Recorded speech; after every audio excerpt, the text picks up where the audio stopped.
NASCAR's West Coast swing might look a bit different in 2024, but it sets the tone for the year-long campaign just the same.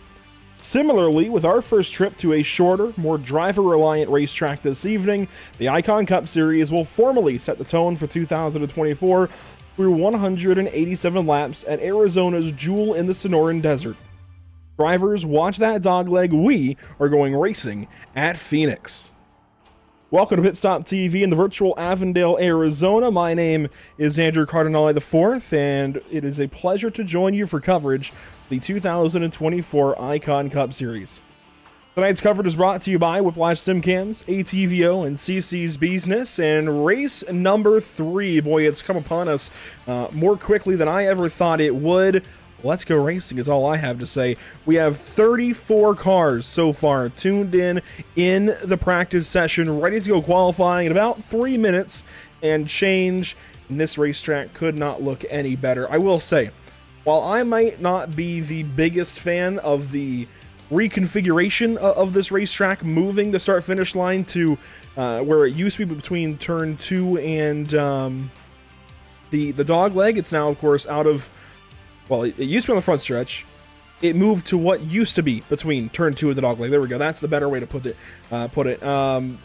I first came here, my seats were over in turns 1 and 2, and I recall looking across, I guess, what's now 3 and 4, looking across the little bit of racetrack at the pit crews and just being absolutely bewildered. And while that part is a little bit gone, the pit stalls are a little farther away, this racetrack looks absolutely fantastic, and it has definitely given us some worthy moments, I think, worthy of the reconfiguration at this point through some NASCAR championship events.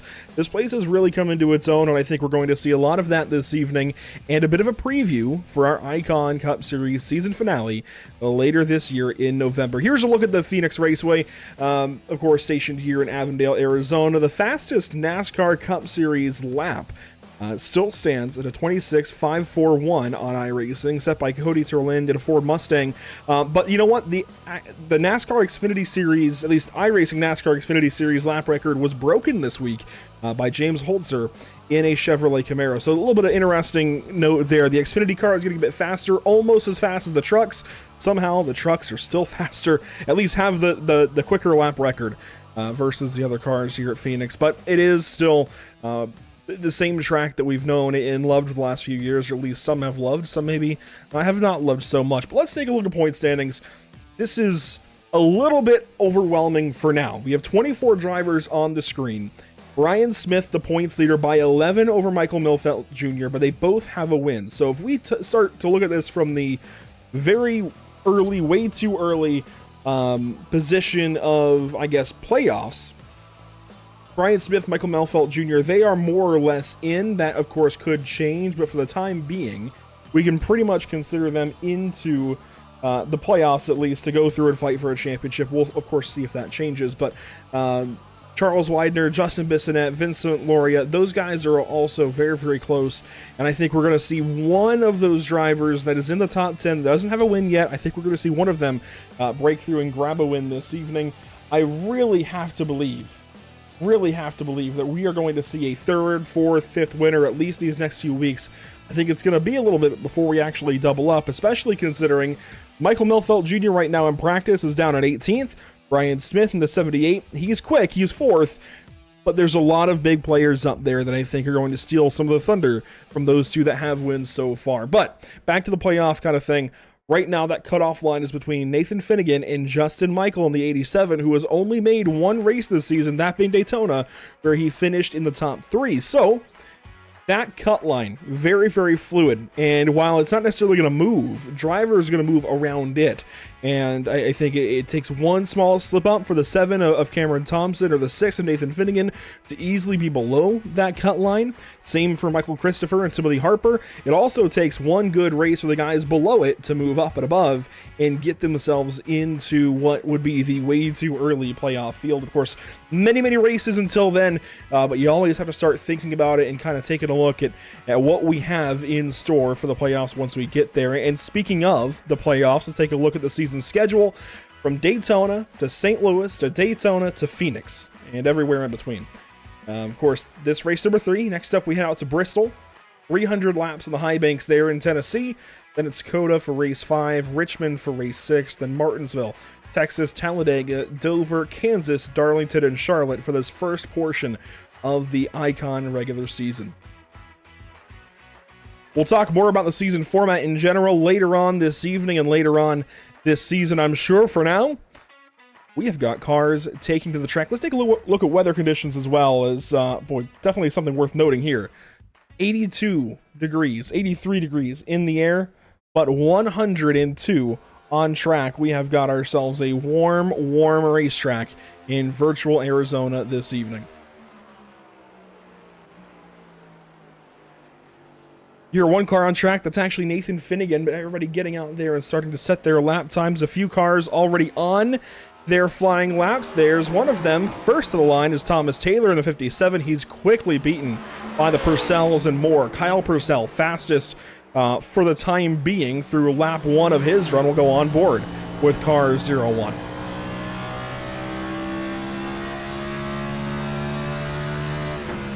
And this, of course, being our first real look at the track for the broadcast.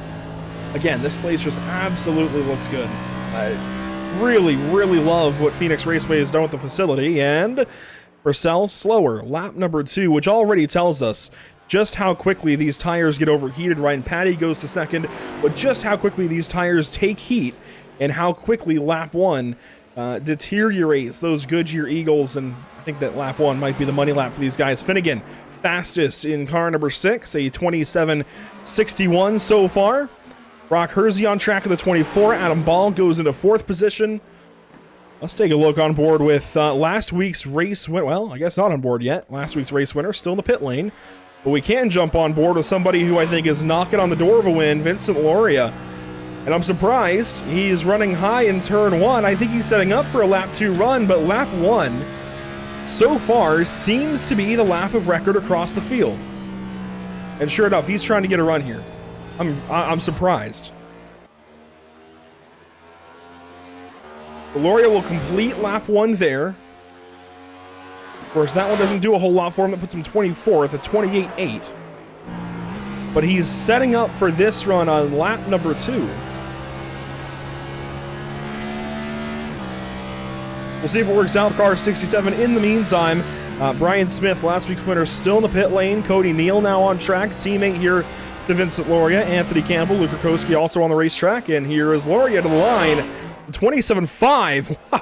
Wow. I never should have doubted it. Nearly a 1/10 of a second clear of Nathan Finnegan, your previous pole sitter as it stood. Kevin Gunther going to get on the racetrack now in car 31. Cody Neal, teammate to Vincent Loria. He is going to begin lap number 2 here. The same tactic that we just saw from his teammate. This could be a big lap for the 4 car.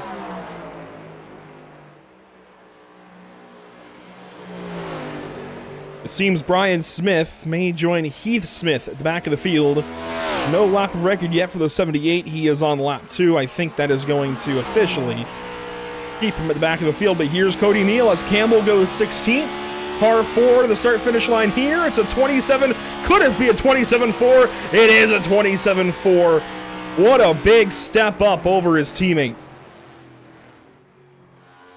Big lap out of Cody Neal.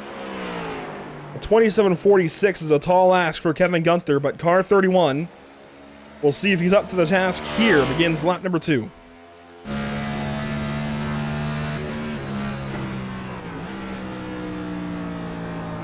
Near that important downshift down here in turns 1 and 2, trying to get the car to rotate, get a little more oomph up out of the corner. That was a slow corner exit, it felt like, though, for the 31, so that might be all she wrote for this qualifying lap, at least as it pertains to the pole. And sure enough, he had to get out of the throttle there. That's going to be slower than lap number 1 for Kevin Gunther. He will stay 16th position, leaving the Smiths at the back end of the field. Both Brian and Heath will start from the rear of this one this evening. Again, 187 laps.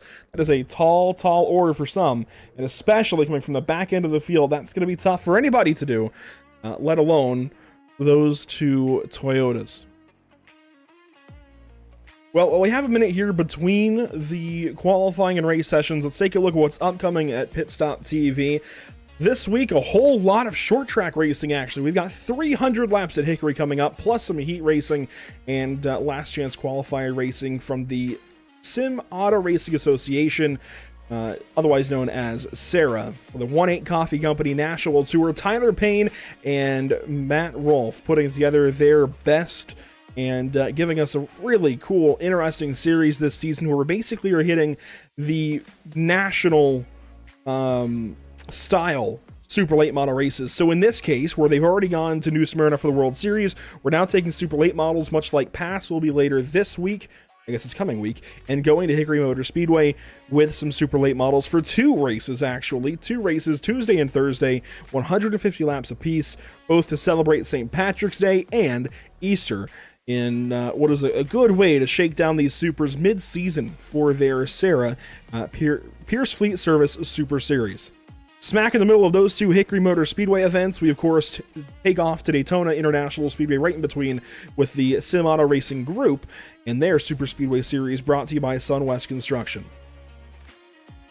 And with a handful of minutes between our qualifying and race sessions, we'll take a small break here at Pit Stop TV and get back when we go racing here in just a couple of moments. Phoenix Raceway, 187 laps. It's all coming up in just a moment.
Just a handful of moments between warm-up and racing for the drivers on the track.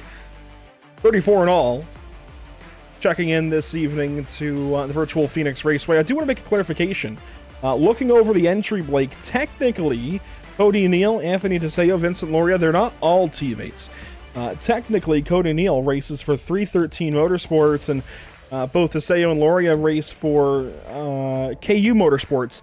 I'm not sure exactly the details of the alliance, but there is an alliance there, and they have very much worked together, and definitely the effects are clear. With the 4 and 67, I believe, sweeping the front row for this race. Cody Neal going to begin this race from the pole position. He was loud and proud at Las Vegas a week ago, and I think will make some noise again here this evening. Let's take a look again at the Icon Cup Series point standings after race 2 of 37. For Las Vegas last week, Brian Smith grabbed the win. He moves up 11 markers ahead of Michael Milfelt Jr. an extra 5 over Charles Widener, an extra 3 over Justin Bissonette, 21 in total over Vincent Loria. And just from early, very early impressions, I think the 78, the 67, and we'll say there's a couple of others, but really those two, Brian Smith, Vincent Loria, the front row from Las Vegas a week ago, have been the most impressionable thus far, and have, I think, definitely taken early season favorite status over most of the rest of the field, if not the rest of the field. Cars are on track, and when I mean on track, they're technically on track. They're in the pit lane, ready to go racing this evening. Let's go ahead and meet our starting grid for 187 laps at this esteemed circuit. Phoenix Raceway gives us the front row. A couple of teammates, Cody Neal, Vincent Loria, at least technical alliance teammates, however you want to put it. Cars 4 and 67 will lead us to the green this evening. Starting in row number 2, Nathan Finnegan, Kyle Purcell. They will start 3rd and 4th. 5th and 6th, Ryan Patty, Adam Ball. 7th and 8th, it's Joshua Clemens, Evan Patinko, and Justin Bissonette will lead row 5 alongside Sean Purcell. We'll let the rest go by. It's a short pace lap here at Phoenix, so let's also talk about our Whiplash SimCam's race details. 187 lap race with a few stages at the completion of lap 45 and lap 114. 5 change sets in the pit lane. No fast fix for these drivers this evening. Incidents, no change there. 60% fuel gives us a fuel window of approximately 53 to 57 laps. We'll turn the music down, turn the engines up, and go racing this evening from the virtual Avondale, Arizona. Watch the grid continue to go by here on this opening lap of racing, because into the Geico restart zone, we are going to let Cody Neal take us away at Phoenix Raceway. We are green in race number 3.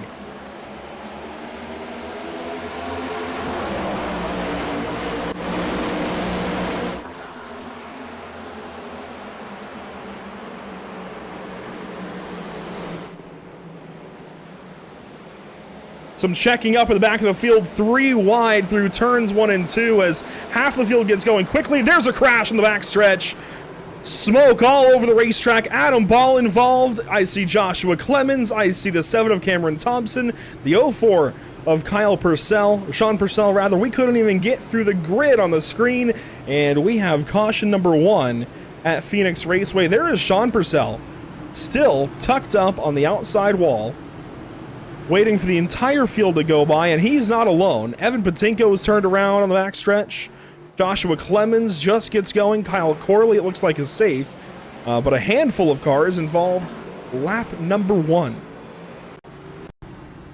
And while it didn't take long to crash at Phoenix earlier today, I thought maybe we could at least match that. Unfortunately, something has gone awry for somebody in the field. Here's Sean Purcell racing with the 87 of Justin Michael.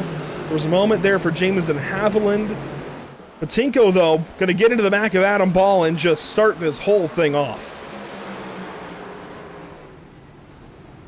It's a parking lot. Michael Christopher gets a piece. The 73 of Anthony Campbell got a piece. Absolute parking lot. Here it is from the nose of Sean Purcell in the 04. I think we're just going to get into that 87, turn him around, or it's 19 rather. And, wow. Zach Lockett got a piece. We can also go back and see what happened to the 25 of Haviland down in turn number 1. Watch him, and the Kyle Larson, number 25, gets up the racetrack, free, hangs onto it, but ends up stopping on Milfelt's nose, who won at Daytona. And he ends up coming into all of this after it's already started. He's still in the, he was still in the throttle. Milfelt gets by, but that was the nose of the 25. Bad lap got a whole lot worse. How about Cameron Thompson? He's already in the crash at this point. Wow. Gunther got a big piece. I see Mike Jennings in there.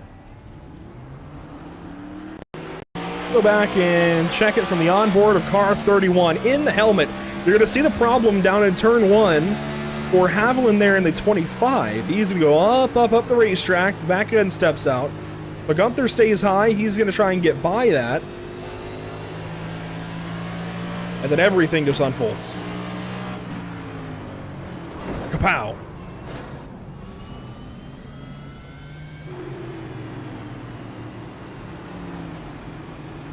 Well, lap 1, trouble for the field, but we get to go back racing that quickly. I believe it was lap 6 or 7 that we had problems in the NASCAR Cup race earlier this afternoon.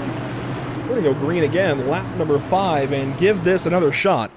Cody Neal, back green, early restart. Let's do it all over again.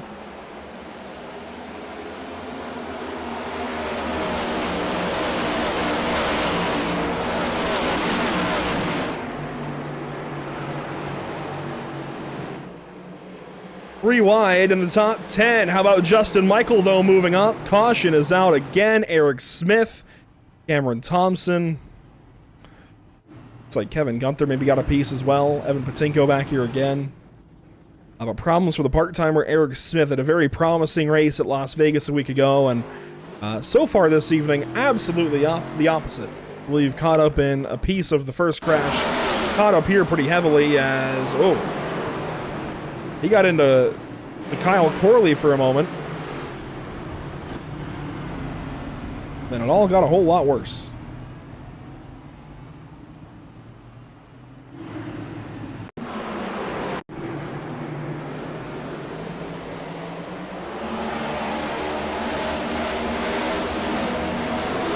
So for the 88 car down here in turn 1, of course it's a swarm in the back of the field. Drivers going onto the apron. See the 79 though, just got into him, ends up getting loose, gets free, overcorrects into the 7 car. We'll take one more look there.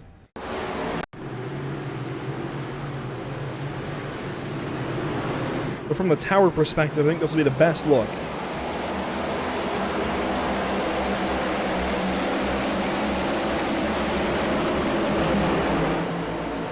Again, Eric Smith had a great day at Las Vegas. Definitely a building point, and actually Corley came down into the 79 briefly, and ever so slightly got the 79 car loose. There you see the crash down into turn 1.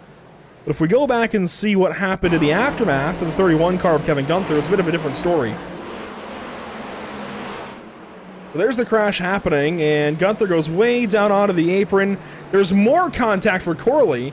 He gets hit by the 25 of Haviland, and that is how Gunther goes for a bit of a... brief spin, or I guess Corley went for the spin, really.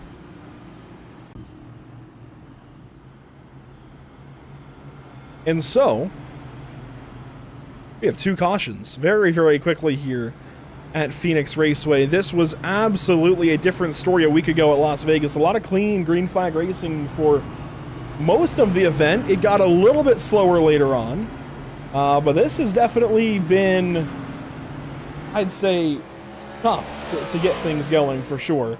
A very tough start for this race. 2 cautions, 6. It'll be 7 laps here in a second. At least they're going by quickly because we don't have any lap down cars yet, aside from now the 7 of Cameron Thompson. And somebody I have not yet introduced to the broadcast because, well, he wasn't here just yet. A little bit late to the show. Might have to mark it down as a tardy. But Zach Murtis, it's been a difficult start to Phoenix. The high track temp, though, that's a big part of it. These drivers seeing how they're doing, and I've been seeing a lot of cars getting loose, and I mean that's what comes with Phoenix. It's usually pretty hot, pretty slick here, but these guys are going back green after 2 cautions here, Andrew, and I think they're hopefully shaping up for a good restart. We'll see as lap 8 will be complete this time by. Cody Neal still the race leader. Nathan Finnegan now, position number 2. That puts Laurie a 3rd. What a teammate restart. Back green at Phoenix. Let's try it again.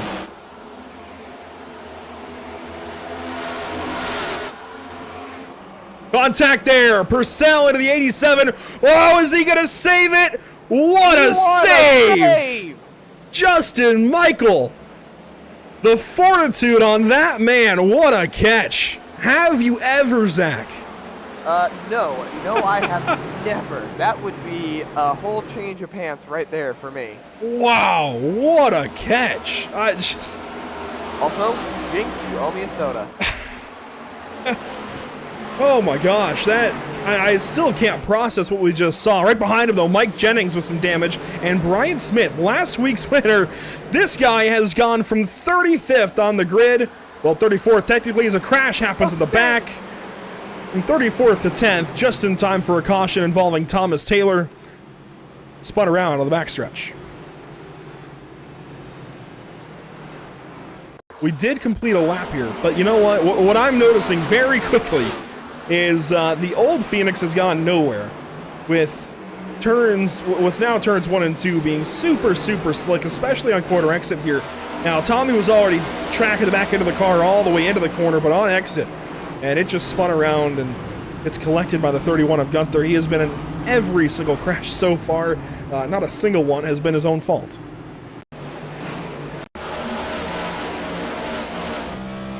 On board with Gunther, car 31.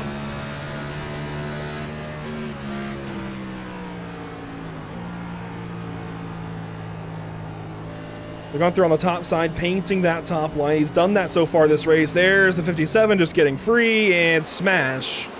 Bit of contact, and I guess a little catch there out of another car. I didn't quite catch who that was. A few cars back there you saw checking up. I think ran into each other a little bit.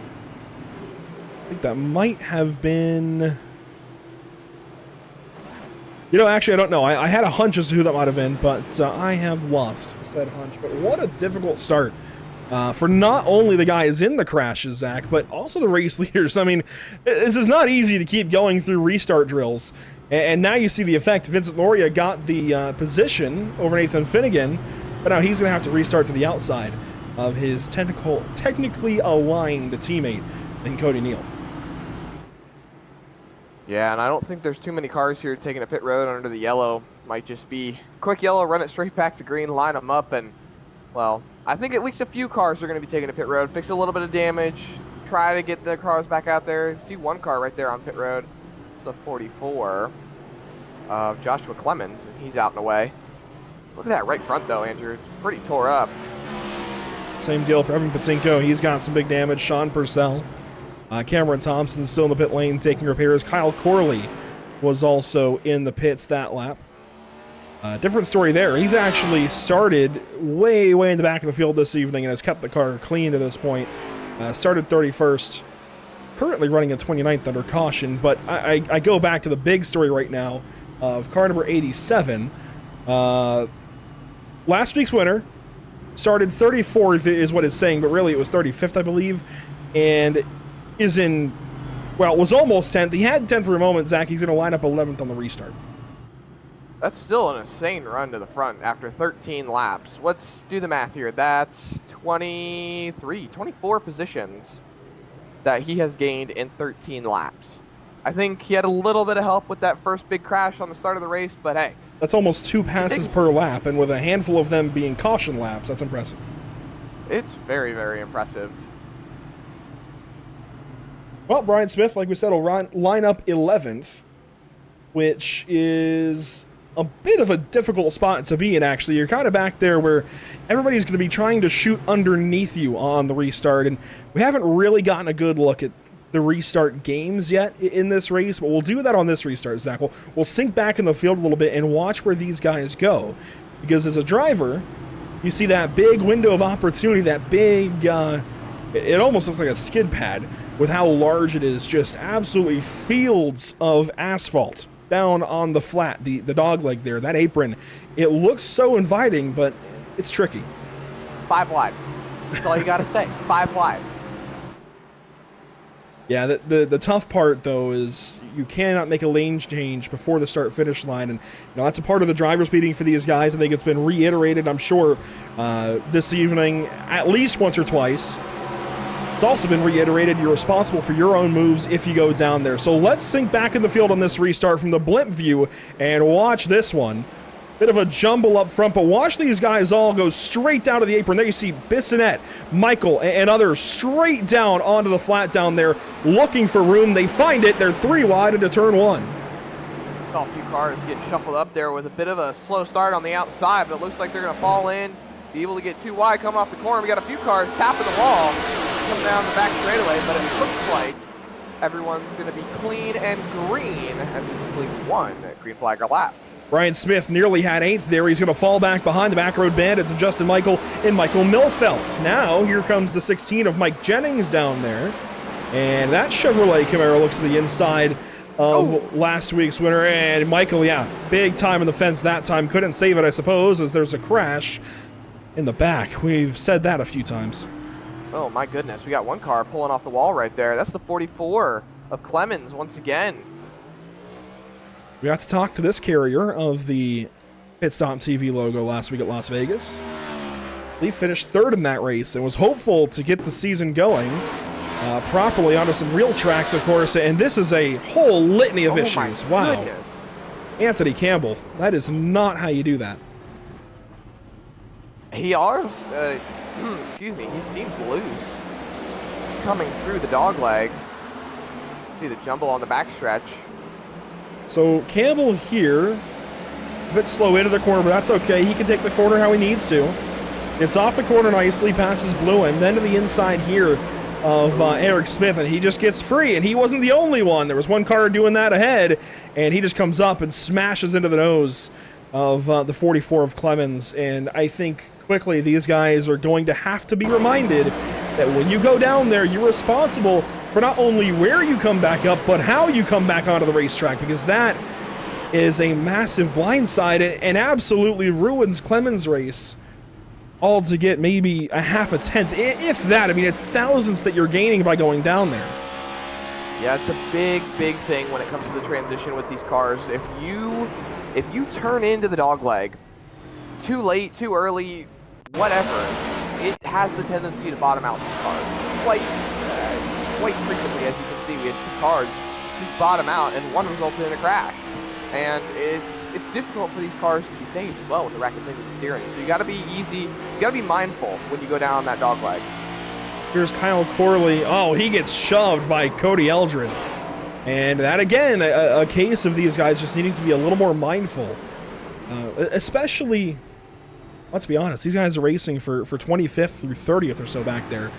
You know, it's kind of risk versus reward. Do you really need to try to cut the wheel left there when you're racing back there this early in the race? I mean, the stage isn't until lap 45 even. There's plenty of time, and it's risk versus reward, it's patience, it's give and take. There's definitely a lot of take right now, not much give. It was a good save by Corley, though, to make sure he kept it off the wall and not get too much damage after getting a bit of a shove there. And I don't know, Andrew, I think we're going to see probably a few more wrecks at this rate before we ever hit the stage caution. Well, let's hope not. I mean, at the same time, it takes some of these incidents sometimes to get the notice out there, I guess, to not be doing certain things, and hopefully it's learning moments, I guess. That's the best way I can think to put it. Hopefully it's learning moments for these guys. Take it easy. It's early in the race. And I know, again, in the driver's meeting, this was a very specific highlight. Also in the league Discord, you have to be careful with this apron. And some leagues, in fact, Zach, I think you'll be pretty, aware of this. Some leagues have actually made the move to not even allow drivers to go down there, to run the closed dogleg format of this racetrack. Not even just the dogleg, Andrew. There are certain tracks where you're not allowed to run the apron anymore. I was in a league race earlier today at Michigan, and we were not allowed to run anywhere below the white line. Which is interesting because Michigan it's like a super speedway, you know, and we've seen a lot of drivers touch the apron there, be able to make passes going below that white line, but we were told no, do not go below that white line on the front stretch or the back stretch. So it's touchy when it comes per league, but I think in certain occasions, maybe tonight might be a good example. It'd be best to keep those drivers above that yellow line. And something I'm going to highlight here on the race details is this entry right here. Getting a little bit covered there, but incident penalty at 24 incidents, then every 9 after. You won't get disqualified, but you will start to get heavily penalized if you accrue too many incident points, like we're seeing some drivers start to this evening. Back into the restart zone. We are back green. Lap 20 underway.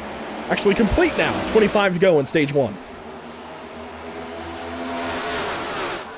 Justin Michael way to the apron along with Justin Bissonette. across the front stretch, trying to get what they can here. Bissonette gets alongside with the 6 car of Nathan Finnegan. He'll now slot in line, still side by side for 5th. Yeah, very tight down the backstretch. You can see those cars hard on the brakes. Look at Brian Smith all the way down there on the bottom. He is quietly moving up inside the top 10, up to 7th. Almost 3 wide now going through the dogleg. The leaders move cleanly into turn number 1. Michael making the pressure all over and getting by the 01 car here of Kyle Purcell. No, not so fast. The kickstart Camry pulls back alongside the back road Bandits machine for a moment. And Kyle Purcell is not going down without a fight. Brian Smith, though, now into 7th spot from 34th from the start, making some big moves here. And he was quick in practice. He was 4th quick, in fact. So he's definitely got the speed to move up. It's a matter of whether or not he can keep moving in this direction. Clearly, it looks like he can.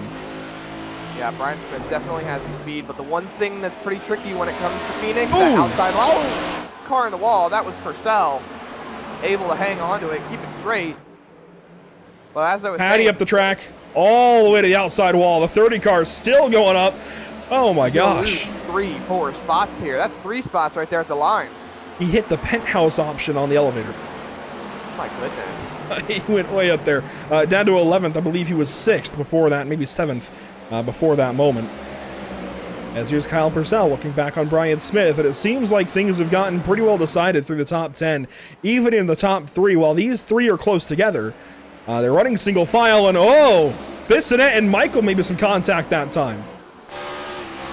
Looks like they're getting pretty well separated now. Remember, these 2 were the most aggressive on the apron on the restart. Being aggressive on the apron isn't exactly always the best tactic. You might end up burning your tires up that way, but it seems to be working out in their favor. So they're still comfortably sitting inside the top 5, but look right there, that's 78, Brian Smith. He is quietly, like I said, making moves, and he is now looking low on that 87, very loose as he transitions to the apron, but it's going to be side by side rolling through 1 and 2. Making some moves certainly here early in this race. He has gone through just about the entire field. A bit deeper in the race, though. How about Timothy Harper trying to defend over Michael Christopher, who is now at the 10th position. Actually, Christopher might be heading backwards here. Ryan Patty taking a look. That was almost some contact there, Andrew. And you know what? We've slowly moved through this first stage, but this is the cutoff line for stage points. Michael Christopher has 10th. Ryan Patty now out of the top 10. He was previously up into 8th, I believe, maybe 7th, before that slide in turns 3 and 4. So Patty wants to get back in, and look at Haviland nailing the outside wall behind Mike Jennings, and the whole field has gotten pretty strung out pretty quick. Absolutely, and these cars can take a bit of a beating. You can tap that wall a few times. You can show it that you're there. You can give it a little kiss, a little love tap, let it know you're just, you're there. But at the same time, don't hit it too hard. You might end up breaking that right front toe link. You could end up breaking your right rear toe link. There's a lot of things that can happen to this car, but I will say, for one, it has been pretty durable. Look at the field, just how single file they are down the backstretch here to turn 3. There's a couple of battles. There's Eldred to the inside of one driver. And you know what? I think I just realized who that was, by the way, who got loose in that big incident on the backstretch, as Cody Neal has a slip up in turn 1. Technically aligned driver, Vincent Loria goes by, and Nathan Finnegan wants that lead. Absolutely. Finnegan's been looking pretty strong when it comes to these leaders. And look at there it is inside, side by side across the line. Finnegan, I think, led that lap. Well, there's the speed that Chevrolet was missing today at Phoenix. Nathan Finnegan, position number 1 as we get going in this one. Big move, I think. With 15 laps to go on the stage, that is a big statement from the number 6. We have seen absolute domination so far from Toyotas in this series. This is the first time I think I've seen a Chevy lead under green. At least aside from Daytona. Hey, I'm not complaining. So Finnegan up to P1, Loria there in second, and this battle is far from over, Zach. Very close still, and there are some drivers not far behind at all. I mean, Bissonette, Smith, Michael, Purcell, they are still very close. Well, when you're about 12, 13 laps away from the stage, you want to start picking and choosing your battles, because if you're close to the front, like Finnegan is here, leading the race, just save your tires to bend. Vincent Loria hits the wall just a little bit. But I don't know, Andrew. I would say if you have the pace, go for it. But if you don't think you have the pace right now with the tires wearing out, settle in, collect your stage points, take some tires under the caution. With these short runs we've had so far, and the fact that the top 12 still have not visited pit lane in any shape or form, if I'm Loria, absolutely beat these tires up. The rest of this run, it's only about 12 more laps. Go ahead and see if you can get the 6 car back. See if you can get the stage win in the playoff point, because he's already garnered a whole bunch of points, by the way. He was a stage 1 winner at Daytona. That's a big deal. From the get-go, he was the first driver to get those 10 stage points in that playoff point to get the season going. He's up there in the points. I mean, he's not leading or even necessarily close, but he's got a handful of points to his name. In fact, he enters this race in 5th. Go ahead and see if you can get by the 6th car, because Finnegan really could use it, and if he's this strong at other racetracks across the season, Loria is going to want to silence the 6th car early. Might honestly be the move, considering Cody Neal has fallen quite a considerable amount back. He's a full second behind Loria in 2nd, with Bissonette right behind him, and Brian Smith closing in, trying to take that spot away. Looking around the outside lane, might pull a crossover move. Bissonette a bit free. That bobble opens the door here for Smith. Whoa, that was a nice little, I wouldn't even call it a slide, just a little step out, a little maybe curtsy, if you will, as we go for the race lead. Loria to the inside of Finnegan. Not going to get there just yet. Still going to be clear going down the back straightaway. About 10 laps to go in the stage here, Andrew. And Brian Smith still trying to work on Bissonette, but here comes Justin Michael, trying to see if he can find a way to move in.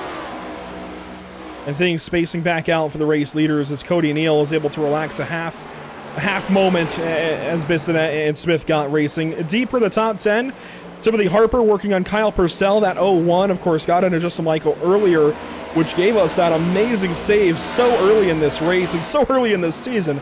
Might be a contender for save of the year. But Purcell there in 7th, Harper in 8th, wants to grab that spot. Then Milfelt and Patty has moved back into the top 10. That, of course, relegates Christopher to 11th. Mike Jennings is back here racing with Jameson Haviland. And Haviland is the top driver that has been to the pit lane in any way, shape, or form this evening. He most recently pitted 30 laps ago, and it looks like took 36 seconds of service. That's likely just damage repairs. With only 5 change sets in the pit lane, I don't think that would have been tires that last time, but he probably has a new set on that car, at least from the start of the race.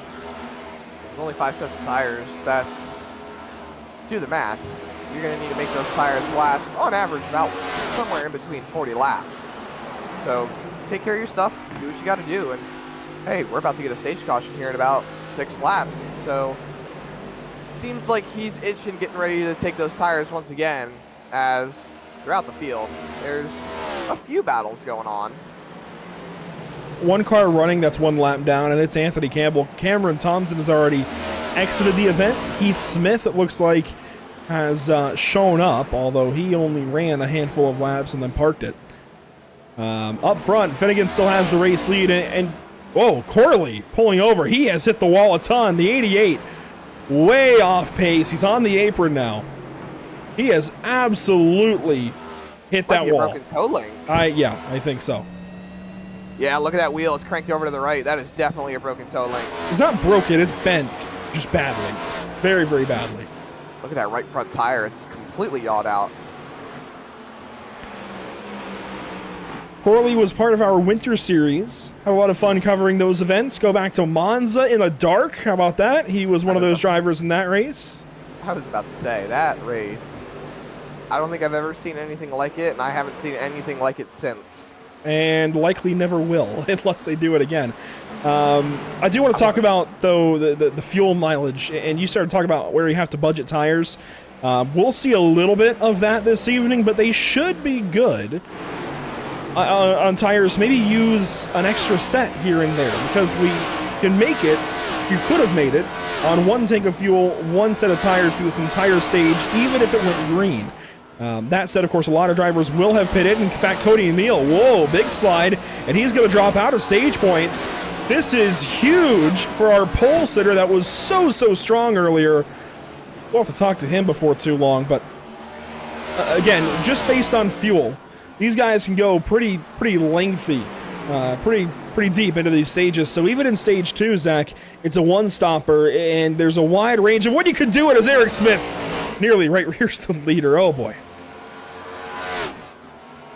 So many different things going on throughout this race, and you know, this is why I talked about tire budgeting, Andrew. You have Cody Neal, our pole sitter, who's now outside of the stage points, probably because his tires are a little burned up. We've got a fight right here for the top 5. That's just Michael. Oh, fishing that in the wall.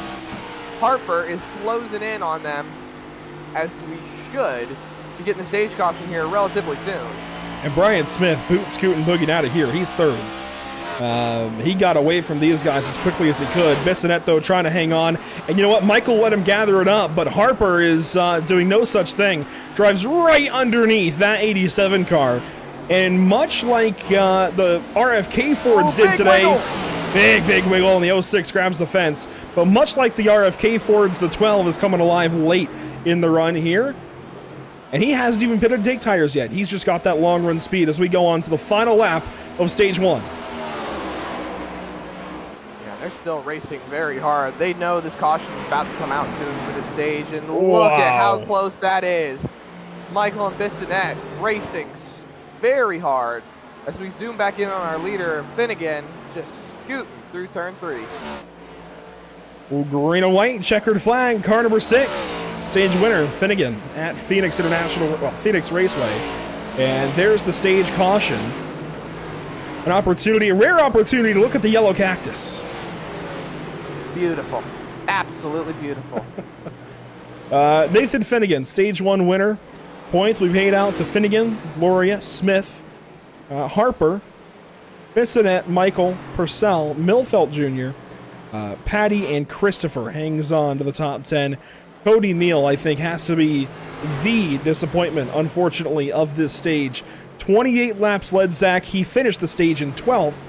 He just lost speed halfway through as soon as we got into a green run. Lost it in turn 3 somehow, and is now 12th. Well, on the bright side, he gets to go down pit road, take a brand new fresh set of tires as we see our leaders taken to the pit lane. Everybody's coming on down. Everybody needs to. All for tires, fuel. As there you see the field working into the pits. A couple of gaps there in between, but our top 2 have the biggest gap, I think, in terms of meeting here. As you see some drivers go down to the inside of the corner in the pit lane. Should be a quick and easy 4-tire and fuel stop for everybody. You get a set of tires. You get a set of tires. Everybody gets a set of tires. As we see our leaders right here into their boxes. See Brian Smith went by his box. That's going to be big. Went all the way up to the front. And now he's going to go all the way to the back as the field's going to swing on by him. Race out of pit road, though. Here we go. Finnegan out and away. Retains his lead off the pit road. And we've seen Brian Smith do something similar a few times this season. Usually to allow him to pit later in the caution, but I can't imagine what benefit he would get from doing this here when he's driven to 3rd from 34th. I mean, Daytona, I get it, Zach. At Phoenix? Don't know what to say here, Andrew, especially since there is his box right there. So he missed his box well in advance. I know some guys have done it intentionally, right? They run through the pit lane because, again, they can pit later in the caution, top off on the fuel, but I can't imagine that was intentional that time. I don't know what he's standing to gain. He's going to drop at least into the deep 20s here, if not 30s. Well, he did the work before, now he's going to have to do the work again.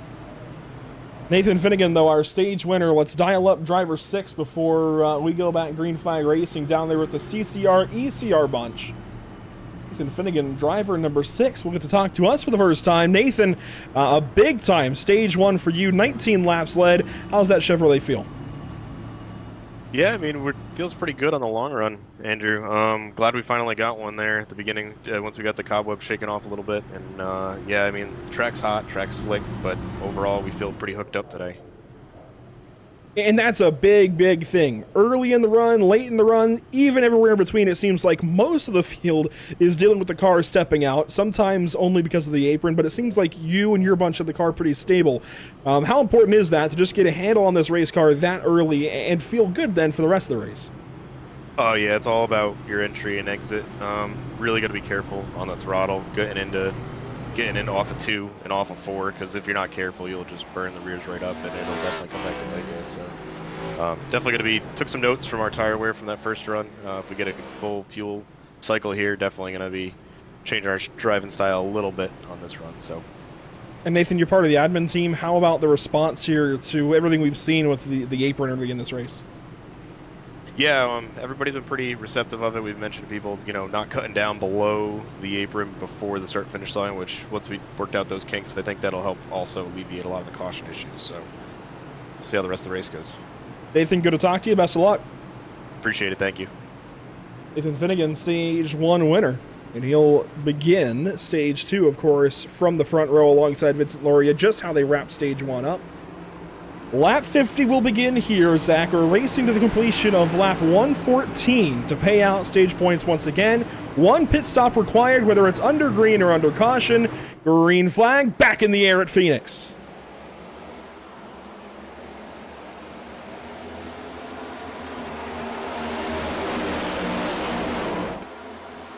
The whole field getting strung out very, very early on this restart, it feels like. A little more space given as Loria falls back, I think, about as far as he's been all race. Down to 3rd position, defending over Justin Michael.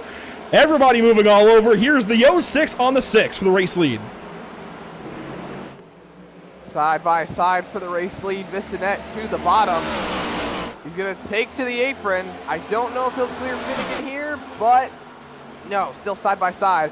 And Andrew, a quick update on Brian Smith. He actually received a black flag on his pit stop for passing under yellow. Oh, big slide. Loria hard in the wall. Bissonette absolutely botched turn 2. The 67 went up the racetrack to try and miss it. And Loria, I think, is about to go backwards. We're 3 wide for second a lap later. This is going to get spicy down here in turn 1. Very, very spicy indeed. We got cars looking on. Oh, there it is. Contact. In the wall, hard. They're sliding. Purcell hard in the wall. Bissonette walls the 67. I think that is going to be a caution. No.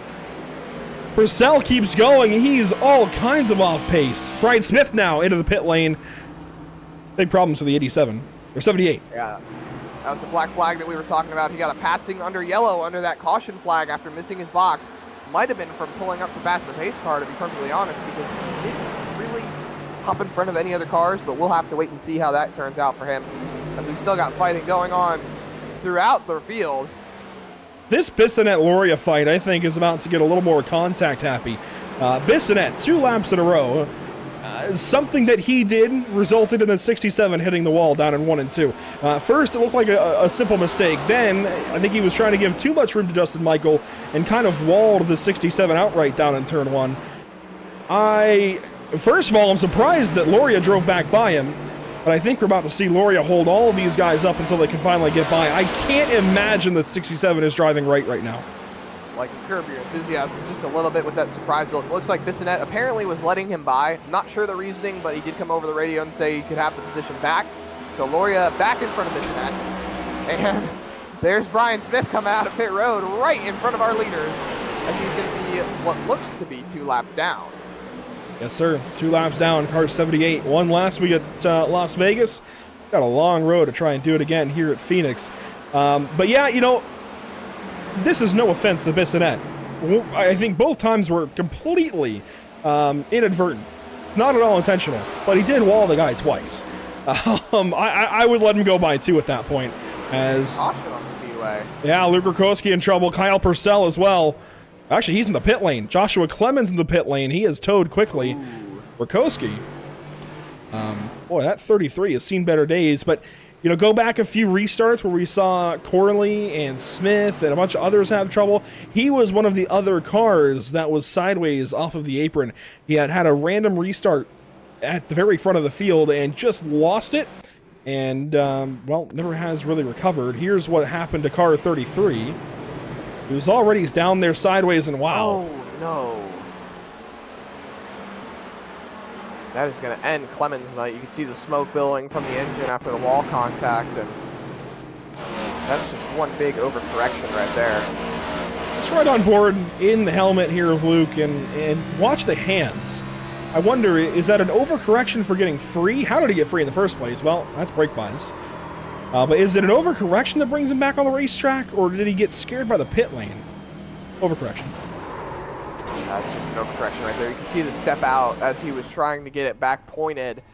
And that's the thing you got to be careful about when it comes to these cars. When you're on the flat surface, especially at tracks like Phoenix where it's slick, if you get on the power too quickly, the car will step out once again, and the tires are overheated in the rear. It's just, there's a lot of things not playing in your favor to making that car spin out once again. So you just have to be a lot more careful, and that overcorrection really just did him in right there. Poor Clemens, bystander again. He's thinking for so long there that the 33 has it gathered and is just kind of going to ease back onto the racetrack. That is a big hit for the 44. And you know what this has also done, Zach? It's opened the pit lane to a handful of drivers. We're going to try their hand, I think, at pitting here to run to the end, which they can. By math, it would work out nicely. So for Kevin Gunther, Adam Ball, and the rest that just pitted, they should be good on fuel. And look at that little push right there to Eric Smith from the 01. And I don't think that was a happy push. It didn't exactly look like a happy push, but you see Purcell back on pit road. And I got to tell you, the person who's probably benefiting from this the most, Brian Smith, gets a lap back. How does Purcell end up in the pit lane? See the right front damage right there, but that might have been from something else. So there was Eric Smith, and that contact just seemed a little too random, maybe. We'll see if this has anything to do with it. There's Eric Smith right there in front of him. You can see them going through turn 3. I have to wonder, since Purcell was dropping so quickly through the field, if he got back there to Smith. And maybe they had a moment, and that's why the 01 pitted, or if maybe it's this. Maybe it was something before? Not sure. It's a bit odd, and I think... Well, anyway. Whatever it might have been, we have got cars about to restart. 1 lap to green, it looks like this time by. And Zach, let's talk about what's upcoming at Pit Stop TV one more time. Tuesday, Thursday, it's a doubleheader, there we go, at Hickory Motor Speedway in the virtual Newton, North Carolina. Should be a lot of fun with the Sarah 18 Coffee National Tour. In between, though, we head out to Daytona for race 6 of 7 for the SARG Super Speedway Series. A whole lot of short track racing, a bit of plate racing in the middle. What's not to love? I think there's anything on that schedule right there that I'm not falling in love with. Super late models on short tracks, especially at Hickory. Oh my goodness, what a combination for racing. And then trucks back on the high banks of Daytona. You can ask for anything better. The only thing I think I could ask for right now is a green flag getting ready to come out here and lighten this track back up for some more racing. We're about to get it. Nathan Finnegan, still your race leader. Didn't have a ton of strength the opening couple of rounds at Daytona and Las Vegas. But clearly here on the driver tracks, Nathan Finnegan has got it sorted out. The University of Rhode Island Chevrolet going to work into the Geico restart zone, and we are back green at Phoenix.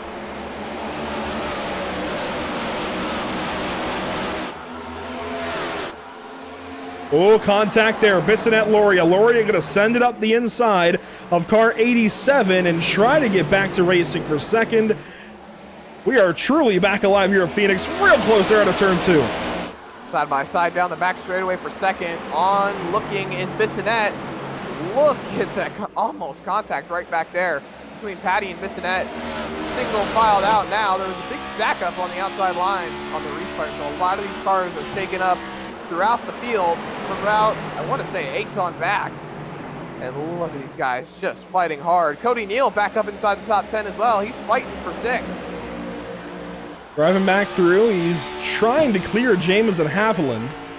And right ahead is Ryan Patty in the 30 car. Ryan has been pretty solid to get the season going. Just a lot of bad luck trying to hopefully beat that this evening as we work at a stage 2.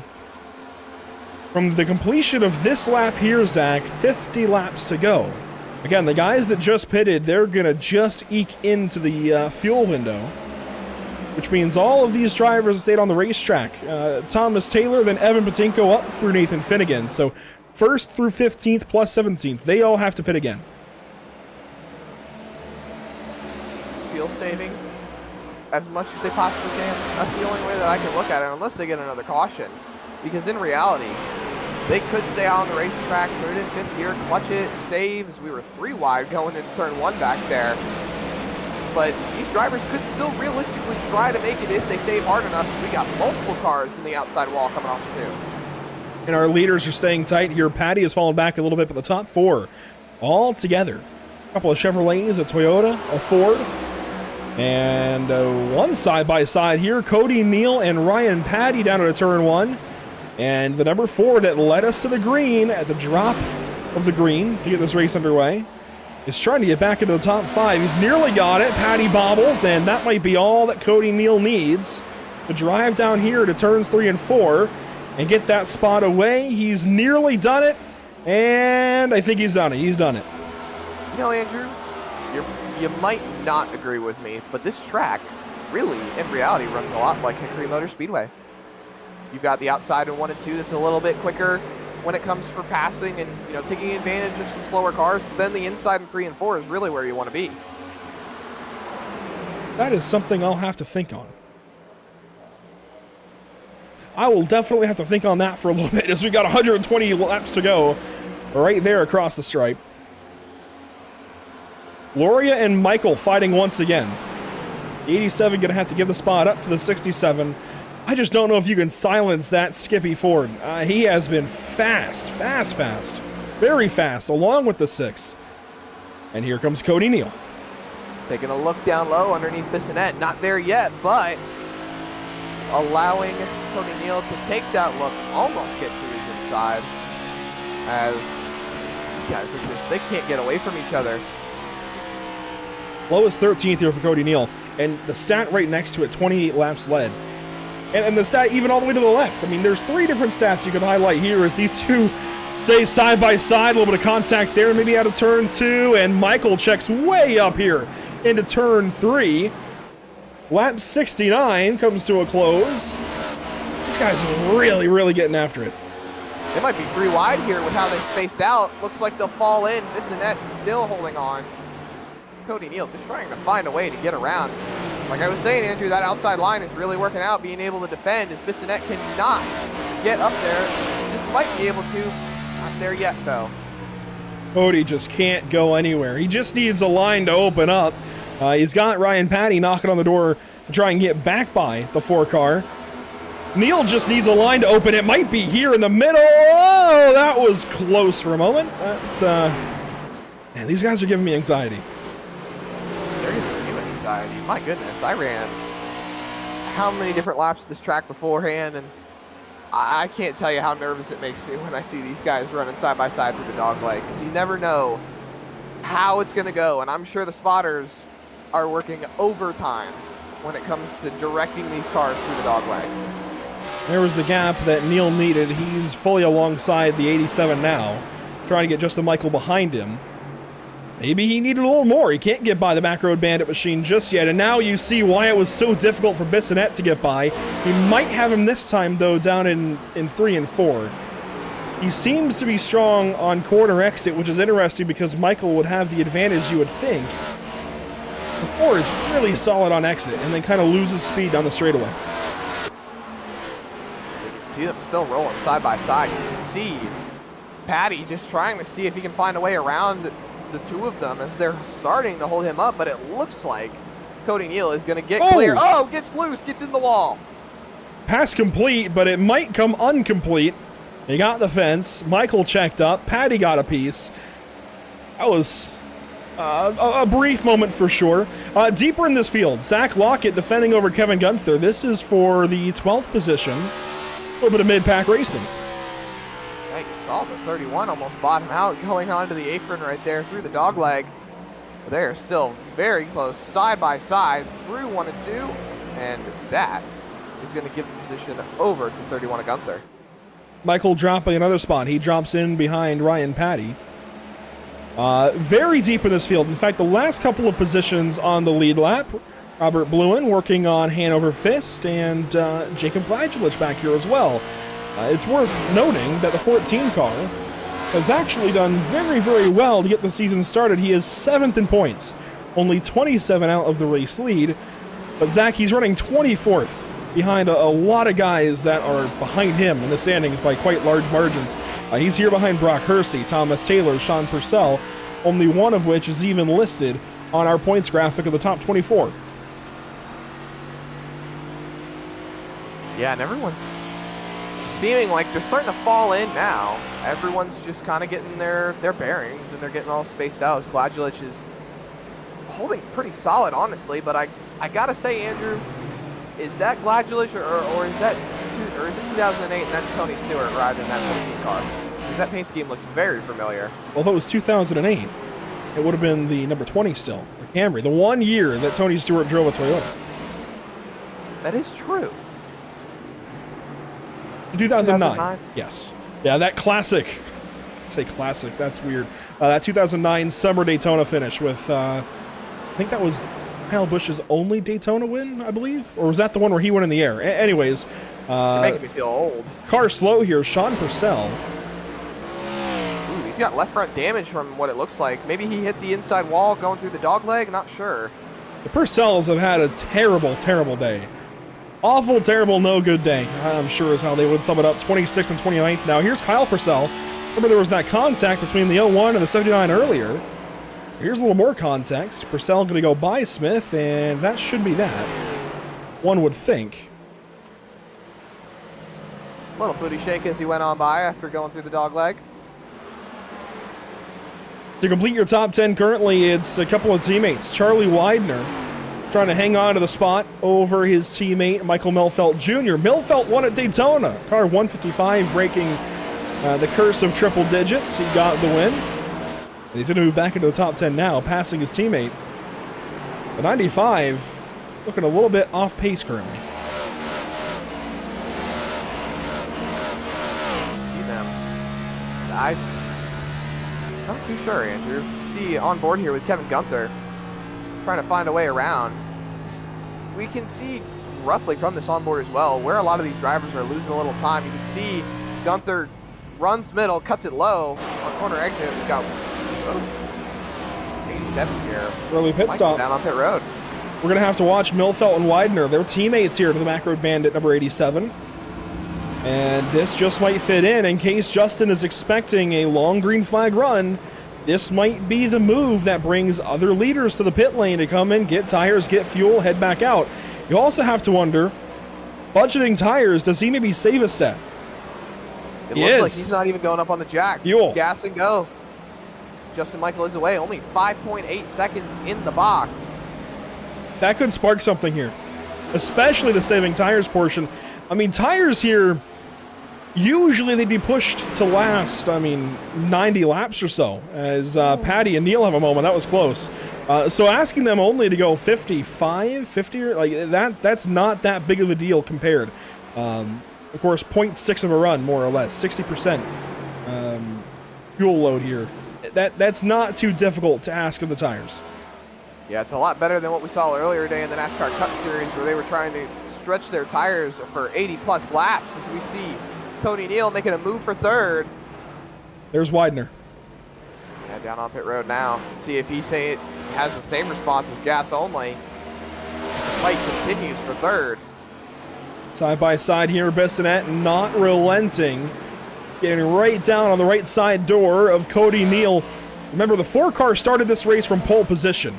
We've seen that kind of speed out of the 4 at Phoenix a lot, just not here in the Icon Cup Series yet. Seeing it here this evening, though, as he goes back by car number 06, Justin Bissonette. And Bissonette doing a great job with the points so far this season. Very aggressive here. If you're a Ross Chastain fan, maybe an early Kyle Busch fan, you just might like this guy. He's got the Trackhouse font, it looks like, in his 06. While he's moving back on this run currently, I think it's just because he's used his tires up a little bit. He has got some speed, and if he gets back on an even footing and maybe relaxes himself a little bit, he could absolutely contend for the win later on in the day as Patty kind of walks the car up the racetrack. Yeah, Bissonette's been very, very fast all race long, and he's shown that he has the speed to contend as we've got more cars hitting pit road. Here's Lockett, and he is taking tires here, 4 tires out and away.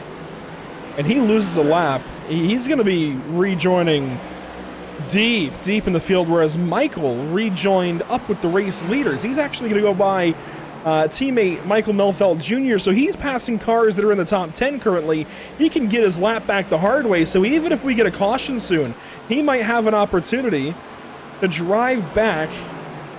I don't know if he's going to get back to the leader because he's got old tires still. Well, if We'll you're see. Brian Smith, you're hoping that he gets back to the leader because now Brian Smith is the second car a lap down. Yep. Trying to fight to get back on the lead lap after that penalty early on.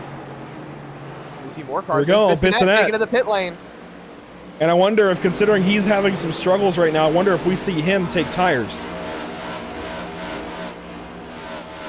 Maybe take the move and put 2 right side tires on the car. Really, you're coming to the stage end in roughly 30 laps. What would you do in his position as he's coming into his box? It's a tough call. I would either go 2 tires or no tires. Try to get that car in a good standpoint if he's struggling with 2 tires, but if not, don't risk it. Save the tires, hold on to him as he's right here in the box. Goes up on the jacks. I think at least take 2, considering how much he's punished the tires. He's going to go for all 4. Ryan Patty now going to come in. This is also a pretty important pit, I think, from our leaders. Car 30 has been in the top 10, I think, the entire race. That CCR machine, not quite on rails, but it's close. We'll see what Ryan does. See him right here getting ready to take into his box. I don't know. I'm seeing a lot of tires now. I think Patty goes up on the jack. That he does. Havland, I think, will do the same. If I'm top 5, personally, I would take no tires. Stay out there. Clearly, you've got speed. Keep doing what you're doing. But I do also understand what these guys are doing, taking tires. They're just going to lose an extra 10 seconds or so in the pit lane. And that's tough to make up, even with new tires. But at the same time, Finnegan here, he's running 23.4s, and he's the leader. These guys' fastest laps are 27.5s. So the benefit might actually outweigh the drawbacks if you're taking tires. In the same instance, Finnegan has stretched out to over almost a 3-second lead over Loria, and then 5 seconds back to Neil. You know, there's no reason why he would need to take tires. He could stretch that gap a little bit more, and more than likely hold on to it by the end of the stage. Towards the end of the top 10 as they run, this is Gunther, Harper, and Patinko. Nice little recovery out of the 96. He's been in trouble already this race. Remember, he was part of the lap 1 crash on the backstretch. By the way, Charlie Widener pitting so much earlier than the 30 car of Ryan Patty. He drove up to the 30 of Patty. I think Patty might have just driven by. That's a lot of time he made up. Widener was back there for 10th, 11th. He just wouldn't pass for 11th when he pitted. Patty was running in the top 5. No perspective there.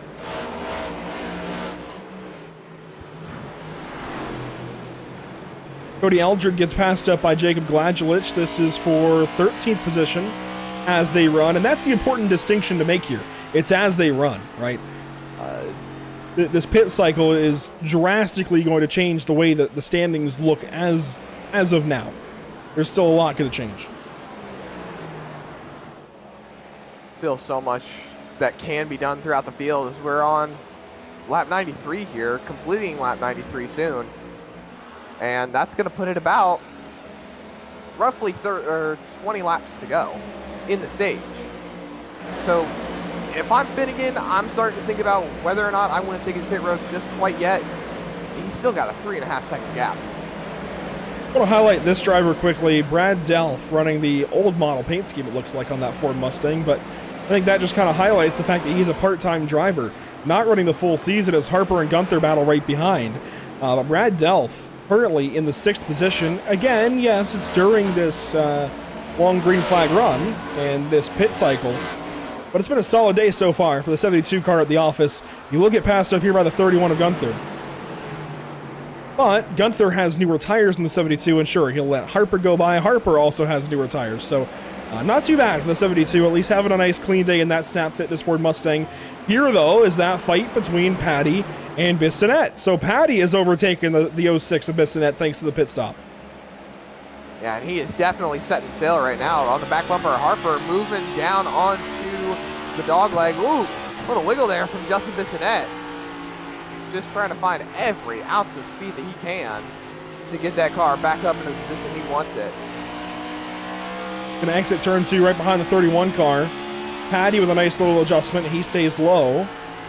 And Bissonette will enter just a little bit low into the corners. That kind of negates the advantage that he might have had out of turn 2. 90 laps to go at the one, the only Phoenix Raceway, right in the middle of this pit cycle. Right in the middle. When do the leaders pit? The true leaders as they run. When do we see Finnegan take the pit lane? When do we see Loria and Neil come in?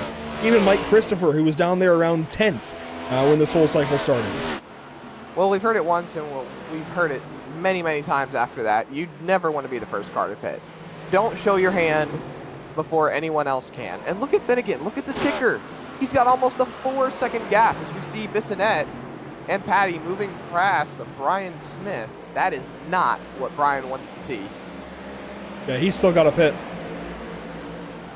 Patty and Bissonette, though, they have just about caught Justin Michael, and they have to go through Milfelt Jr. still.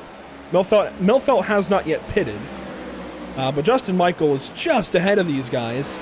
Michael is the top driver who has not taken tires through this pit cycle. He's still on the old tires, went for fuel only, and this will be the proof of concept. At this point, though, if you're any of the top 3, Finnegan, Laurie, and Neil, you've gone this far on the run as, oh, that was, I think, maybe some contact for Christopher as he let Patty go by. That was close. And the 70 just went up the racetrack entirely. But if you are Justin Michael, you're about to get passed up by all these guys who pitted after you but took tires. So then if you're the leaders, you've made your bed. You pretty much have to go fuel only, or you're going to be an extra 10 seconds back. At the same time, you might already be 10 seconds back because these guys might pass you. Yeah, look at this to put it in a little bit more perspective. Patty and Bissonette both ran laps that were nearly 0.8 of a second quicker than Justin Michael. That's on fresh tires.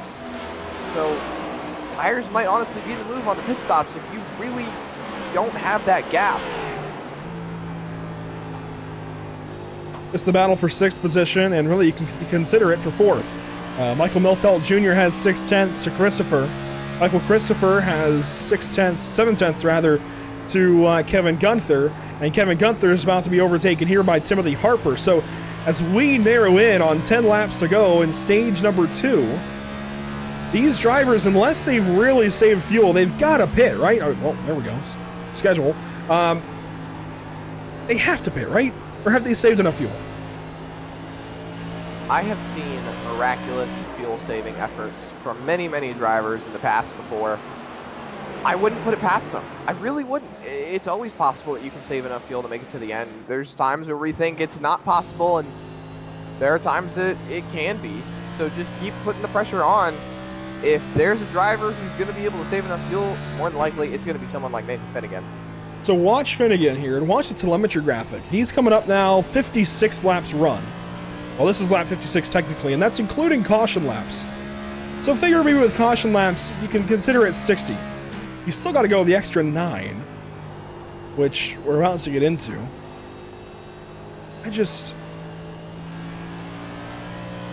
About 5 more laps. I don't know if he's going to be able to save 5 laps of fuel. He's running in 4th gear. He's not clutching. I'm not sure what the play is. I really am trying to find something, some kind of benefit. I don't know if there is one. For Loria, I'm sure it's a lot of the same story. In fact, he's about to be passed by Ryan Patty. Patty's also running in 4th gear. Patty just might have the stage win once the cycle's out. You see Patty up on the outside. There's the move. Yep. Loria to the pit lane. I think they've realized that this long run strategy like this has only hurt them. Here's Neal into the pits as well. But Finnegan stays on the racetrack. And these guys may take tires, and even if they don't take tires, they may end up losing positions here. And I'm just hearing now over the radio that Finnegan's taking to the pit road, and there he goes. The cone is way past the barrels there. It gets down to 45, so no concern for race leader Finnegan on getting into the pit lane.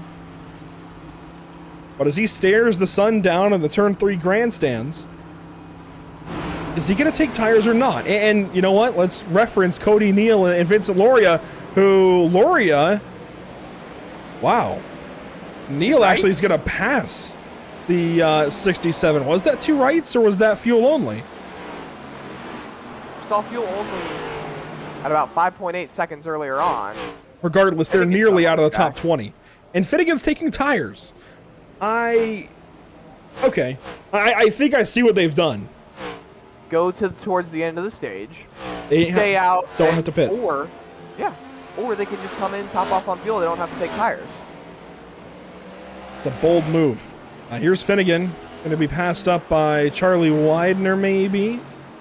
Or maybe not. Widener actually will pull up right behind him. Michael Christopher now the race leader. He has not yet pitted. There he goes, right and there. Here he goes. So that will give Kevin Gunther the lead. He might get turned by Harper. Well, what a catch there. These two are your race leaders. They pitted at the end of that caution. How much time do they have to the guys who have flown through the field? Plenty. We're talking about 10 cars, well, maybe 8, that are all within range to make it to the end here. Kevin Gunther, Timothy Harper, Anthony Campbell, Adam Ball, Jacob Gladulich, Brock Hersey, Hanover Fist, Cody Eldred. That's why it was important to highlight some of those guys earlier on in this run. They're going to run all the way through this stage. And wow, Robert Bluen getting blocked by the 25 of Haviland. That was close, right ahead of the race leaders. That's not what Brian Smith wants to see. He is now officially the first car 1 lap down once again, but that 25 right up there. Oh, that could be the game changer. Haviland. Look at Loria right in front of these guys. He's on old tires still. This is not good. This has really gone poorly. Loria has got to stay ahead of Gunther and Harper, who have 10 lap better tires. Oh, this has gone terribly. The strategy shakeup has played its hand as we have only about 3 laps to go in the stage. Can you hang on for 3 laps? This has gone very, very terribly for the 67. Even the 4, Cody Neal, he's a little ways up the road, but he's got Justin Michael and Jameson Haviland and Michael Milfelt right behind. Milfelt did the same thing out the pit stop. He was just able to pass Loria. So Loria had a bobble, I guess, on the pit attempt. 3 laps to go, though, in the stage. He might be able to hang on. And what's crazy now is Lockett and Christopher are laps down. They're interfering with Brian Smith being able to take the lucky dog, but it looks like Smith is taking it to the pit lane, I think, as there are multiple cars all over the track just trying to figure out if their strategy has really played in their favor or not. As we've got 2 laps to go in the stage now. It was a tough race to get going, but what a strategy battle right now. This is where racing etiquette comes into play. If you're still on the lead lap, you can fight to stay on the lead lap. Oh boy. But does Loria put up that fight, or does he say, you know what, I'll take that lucky dog? He has to, though. For the strategy to work, he has to stay on the lead lap. If he takes the lucky dog, he starts at the rear. 1 lap to go. Stage 1, this time by. Can Gunther, stage 2, yes. Can Gunther maybe get by the 67, or does he let Loria hang on to the lead lap, trying to stay ahead of Harper? This is going to be close here. The last lap of stage 2. Can Harper get to the 31? He runs wide in 1 and 2. That actually might, yes, that's going to give Gunther just enough room. He might give mercy. He will give mercy to the 67. And out of turns 3 and 4, it's car 31 for the win in stage 2. What a stage. Waiting on the rest to come by. Hanover Fist is 17 seconds back. So he is way, way back here. Is this going to be where we get the caution? We should. caution Yes, here right there. for the stage. How about this? With the strategy shakeup, the 73 of Anthony Campbell, who got involved in so many different cautions at the start of this race, he's getting stage points, P4 in the stage. And of the original race leaders, Ryan Patty's the best of them all. He finishes 6th in stage 1, with a couple of seconds back to Nathan Finnegan, then Justin Bissonette. They chip into the top 10. I'm really impressed. Finnegan was able to get back to that kind of position. Well, What a stage. it's crazy because these drivers, they have to bring it back around. They're going to get some black flags here. A lot of these drivers are actually out of fuel, Andrew. Anthony Campbell came over the radio, said he's out of fuel. See the 31 here of Gunther and Harper right behind him, taking to the pit lane. They have to get to the pit lane because they're out. They can't make it around. Well, Angela is just pushing Campbell to his pit box. And I've just reassessed that strategy move for Loria and Neal. What did they gain? They're at the back of the lead lap with no tires. They can't stay out. In that same regard, They saved the set. Is going to be exactly. Nathan Finnegan's going to be on 5, 6, maybe 7 lap older tires than them now when they come out of pit lane. It's going to be, oh my goodness! Somebody pull out the notebook. Somebody pull out the setup notes. Something, because I'm trying to figure out how this is all going to shake out for these drivers. Well, Neal is into his box now. And most of the drivers who have pitted are already down and away. There goes Patty. There goes Bissonette. Loria, I mean, aside from saving a set, I don't understand the benefit for the 4 and 67. They gave up a lot of stage points. That is a big-time gamble that they can put themselves in the front at the end of the race, because they gave up probably, respectively, 5 or 6 stage points each, considering the guys were able to stretch it. Well, Andrew, I guess in their minds, the bigger picture is the win. Lock in for the playoffs, get yourself locked in early so you can really focus on how you want to handle the rest of the schedule and think about really what's going to be your track, what's going to be your benefit. Not to mention, they're using this probably just like they're using it for the Cup Series, like how they do it. Take this first race and look at it as, how can I benefit from differing strategy calls? How can I take this race and apply it to later in the season? Should I make the championship 4? Well, let's bring in Kevin Gunther, who wins stage number 2. 8 laps led there at the end of the stage here for you, Kevin. What a strategy battle, though. You pitted at the end of that stage caution. We went green for the full stage, and clearly that paid off. Yeah, we got that one caution a couple laps after stage there, and I went and topped off, and I ended up playing it right and had a couple laps left there and got the stage win. That was big points-wise. I hadn't gotten any bonus points yet, so that was big. A lot of the leaders said, we don't need those stage points. You said, absolutely, let's take them. And you know what? You're still going to restart second. How big does this change your day as a whole? It changes everything. I got the track position now. I've been running in the back, just trying to avoid stuff, and got caught up in a couple things early. So I got some clean air, and hopefully we can get a good finish here. I clearly recall the first 3 cautions of the day. You were involved in every single one of them without it being your fault at all. What a turnaround here. Is the car okay? You got any beat-up panels left? It seems okay. Drove to the front, so we'll see what we got here. Nathan's real fast, and I got a couple teammates up here, so we'll see how it goes. Well, Kevin, best of luck. It's going to be a whole lot of work to stay up there, but you're up to it. All right, thank you, buddy. And Kevin Gunther going to go back down with his CCR, ECR aligned teammates and such. We'll see what he can do on this restart. He'll be restarted from second, and he's got better tires than the race leader, so maybe off the launch he'll already have something. Here we go. Into the Geico restart zone to begin stage number 3 at Phoenix Raceway. We are underway once again in Avondale, Arizona. Harper all the way down to the inside wall, squeezes Patty up to ball, and they are all kinds of bunched up for second on back. Finnegan driving away off the restart. Still side by side, almost 3 wide there off turn 2. Contact, big contact. Justin Patty's able Michael. to take it, though. Justin Michael into the pit lane. That must be a penalty. Yes, Justin Michael, black flag. Not sure what the black flag's for, but he is definitely taking it down pit road. serve that penalty as Finnegan, once again, out in front. And caution on the speedway. Oh, wrecking in turn one. Oh, big, it's still big happening. wreck. Mike Jennings came in late. Cameron Thompson has towed again. He was already 37 laps down. Oh, boy. Well, you know, it's go time, Zach.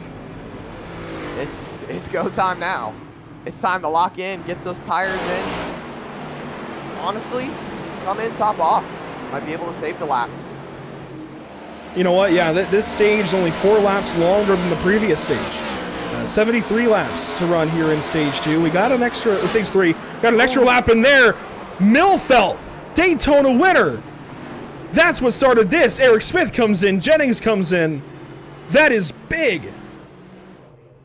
And Millfelt looks like he's out of the race already. That was big contact. Might still be on track afterwards, but... Oh, no. He rode the seam of the apron. Comes down, absolutely blindsides the 7, who was just trying to get back into this race. He was already 37 down. Oh my gosh. Watch this. Coming through. Rattlesnake Hill. Ah, just clips that left side. My gosh. Oh my goodness. Oh. Haviland got into it. Jennings, Smith. There was another car around to the back. This is pretty big time. Someone like Brian Smith. You don't even see him. My goodness. Completely out of the peripheral, too. Ooh. Yeah. Oh, there's Eric coming in, and that is terrible for a lot of these drivers. They were having such good days, and now it's all over. On board here with Mike Jennings. There you see it happening in front. You see the smoke. You got nowhere to go. You just lock it down at that point. And you know, he saw Millfelt low and thought that was the crash. He kept going on the outside, hoping he was by it. That gamble did not work out. But you know what? That's the gamble you take, right? That's the risk you take, trying to drive by a few cars. But there was also somebody else just back here that had a problem through the dog leg at the same time. Was it maybe Brian Smith? Tanner Dio there in the 20. Kyle Purcell in the 01. Somebody else was sideways. No, it was... Who is that? I think that was Bluin in the 99. Might have been. I'm not too sure from the replay perspective. Yeah, watch the yellow 99 right there. Yep, that's where he got free. And then you're going to see a big 155 right here in a second. Ooh, big miss there for Brian Smith, though. Well, let's get back to live picture under this caution. Finnegan's still a race leader. I think we might get 1 to green this time by. Let's revisit those point standings, Zach. This is pretty important to look at. The Icon Cup Series, after 2 races of 37, this is how things look. Millfelt 11 back. He's going to drop, but he's got the race win to fall back on. Same for Brian Smith. He's had a rough day. I think he's missed out on all stage points. Did he get some in stage 1? I think he did get some in stage 1, but since then it's been rough going for the 78 car. Yeah, Brian Smith, 3rd in the first stage, was able to get about 8 stage points, and now he's still trying to fight to get back on the lead lap, Andrew. And you know, the regular season points definitely matter as well. You know, you got to make sure you have them when it comes to, you know, the regular season championship. Get those 15 bonus points to help yourself in the playoffs. So, bad day for a lot of these guys, but benefactors, Nathan Finnegan, Timothy Harper, they're going to gain some massive points here today. Specifically this guy, Finnegan. Won stage 1. He got some stage points in stage 2 as well. He is going to be one to watch after this race for sure. Well, the field's going to double up down in turns 3 and 4. You can see them there in the distance. Let's get stage 3 back underway. This is a nice little pit stop for these guys. Maybe to stretch some fuel. Green flag back in the air. A big restart once again from car 6. Yeah, Harper did not get going on the restart. They're all going to fan out right behind, 3, 4 wide through the dog leg. And a lot of these drivers that start on the bottom are going to benefit as we continue to roll through 1 and 2. Almost 3 wide coming off 2. Oh, one spinner. car spinning. It's the 79, Eric Smith in the back. Caution is out. And a quick checkup. This actually is going to help the leaders a ton. For fuel alone, this is a big, big caution for the race leaders. What I'm talking about, you can come down pit road now, top off, get some fuel, and you might honestly be able to stretch it throughout the remainder of the stage as Cameron Thompson has left the session being out of this race. Eric Smith. Yeah, Thompson actually commented over on YouTube. We see you, Cam. Talking about how bad his race has been. Eric Smith, cold tires. Big snap. Rear end into the wall first. Collects the left side. I'll be able to keep going, but that's definitely quite a bit of damage on that car. It's rare you see guys on iRacing anymore that are still learning the ropes, it feels like, at least in broadcasted races. But Eric Smith is one of those drivers. In fact, Brian Smith kind of elaborated on it a little bit. That is Brian's uncle behind the wheel of the 79. And he's definitely going through some of those learning pains, but at the same time, we've all had those moments. We've all backed a car into a corner and gone for that spin. That's how you learn. I think Eric Smith is on his way for sure, as a handful of leaders hit the pit lane. Most of our leaders, though, will stay out. And actually, I think it'd be a good time to dial up the driver who's restarting second once again here. Driver number 30, Ryan Patty, who is going to have a challenging restart just because he's restarting to the outside of Nathan Finnegan, but it's a big alliance down there. Let's dial up driver 30. Ryan, a solid day for you so far. Hopefully, I'll knock on wood from the start of the interview here, that you can shake the bad luck that you've had to get the season started. How's the 30 car feel, though? Yeah, I appreciate you, Andrew. It's feeling pretty good tonight. You know, I think the key is to find a good brake bias balance so that the car is neutral on entry, and you can charge the corner pretty hard. And yeah, I like what we've got so far. So hopefully, yeah, like you said, we can stay out of trouble here, avoid anybody else's mess, and have a good clean run here to the finish. The race has been very, very hard fought up front, and you've been there all race long. What's that intensity like when you're trying to shake that bad luck and just get points? Yeah, it's you know, it's a lot of judging who you're racing around and where their braking points are, because obviously nobody wants to run anybody over or get run over. But yeah, I mean, as far as what I've seen from this group of guys, everyone's been pretty respectful. Who knows, that might turn up here over the last couple of laps here as we close it out. You've got Gunther right behind, Ball, Bissonette, Neal, still a big jumble from stage 2 in that strategy battle. Is there any, I guess, extra security knowing that Gunther and Ball, they haven't really been up there with you guys? Maybe you can kind of slot back into second on this restart? Yeah, well, we're actually, so we've got the CCR, ECR alliance here taking up the whole top 5, so it's good to see familiar faces and folks that we know aren't going to use each other up. I'm not sure where they're at as far as tire strategy. I know the 6 cars on a little bit older tires here, and for me, we just changed and put some fresh ones on, so I'm hoping that this goes green the rest of the way out. Probably split the stage in half, take some fresh ones, and see if we can pull it off. I was just about to ask if this caution maybe puts you in range to go and save fuel like we saw a lot of these guys do in stage 2. No, we're too far off now. We're more than 10 laps off from where I pitted, so we'll need at least a splash and go, but I think tires are worth so much now that I'll probably come in and take 4. There you go, Ryan Patty, position number 2. Best of luck on the restart. Thanks, buddy.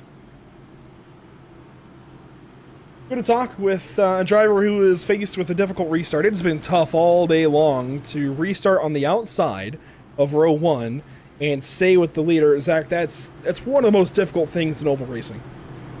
Absolutely. Just trying to be on par with the leader and keep moving forward in a positive direction. And it's going to be rough, but if they can keep all 4 wheels where they need them to go, which is moving forward and with grip, they'll be fine.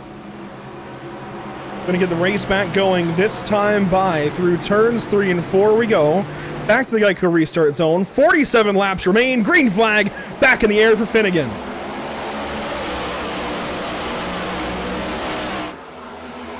All over the racetrack go Gunther and Bissonette. Put the 30 car 3 wide into turn 1. Oh, the 30 Patty in the wall. And he's still trying to gather it up. He's going to get tipped around. There's the barrels. He locks it down. The big Crash all over. Again. Oh my gosh. The 24 Hersey is still stopped. Now he gets back going. Eldred. apparently I should not knock on wood. You cursed them. Unbelievable. Curse has struck. Unbelievable what just happened to poor Ryan Patty. Watch him here. The turn one. I think that's just a little too much rear brake bias maybe. Got the car a little free. He dove into the corner. Had to use all those brakes. Slide. He's going to come down the racetrack, get tapped by his teammate, Adam Ball. Oh my God. Everybody piles in. Oh, but if you're Ryan Patty there, you just dodged three really big yellow barrels that could have ended your day. This caution is shaking things up even more. The fuel strategy is going to start taking another turn. On board here with Patty. See Finnegan with the launch. That's what set this 3 wide up. He got a bit of a slow start. And then just going into the corner. Full commit, full send. Drifts up. I'm sure right now he's thinking, God, that Andrew guy. Oh my gosh. Ooh. That's scary. That's another Code Brown moment right there. That's scary stuff. We'll see how Hersey and those other guys got into a crash. Watch the 24 here. I think it's got to start with the 24, I'd imagine. It's kind of secondary to the leaders and such. They stay on the racetrack above the apron. Lockett went down. Lockett's going to get in it. It's actually, I think, going to start a little ways further ahead. Now we'll find out. No, it was right there. Haviland never checked up.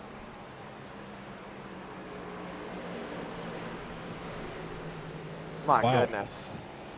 Just, I don't even really know what to say there, because you could try to place blame on a number of drivers there, but in reality, that's just racing. Things just tend to happen like that sometimes, and not everybody can actually see what's going on when you've got a car directly in front of you. You're relying on what they are seeing. So if they check up last second and you're bumper to bumper, it's pretty rough to say that there's going to be a lot of cars coming out of there clean, and we are on board here with Haviland. He gave a big shot to lock it into the corner. They're going to stack up here as Patty sideways. He doesn't really see the 30. If he's maybe checking his mirror or maybe a black box or anything, he's not going to see the 30 car getting sideways. He has no clue. They check up in a hurry. He gets in the back of the 24, and a crash ensues. That's a tough spot to be in, and leaders did pit. So Gladulich going to take 2, along with Harper, Delph, Christopher, and Cody Neal into 8th position. Let's dial up driver number 4. He's had an interesting race. Of course, started on pole, was absolutely promising in stage 1, and then lost the lead very early in this race. Cody, first of all, what happened to you in stage 1? And we'll talk about the rest here in a moment. Oh, I just got loose, and once you get loose, it's over. Your tires just don't recover from it. That said, you've made a nice recovery, now taking 2 tires, or is that fuel only? Fuel only. I wanted to be ahead of Finnegan, so hopefully this pays off here.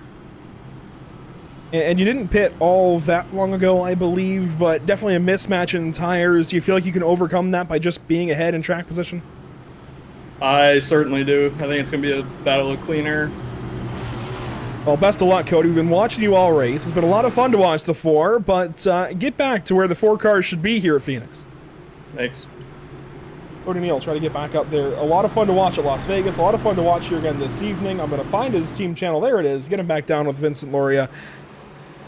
Well, we'll see what the 4 car can do on this restart, Zach. It's going to be tough going for everybody. Justin Bissonette, Adam Ball, the front of the field.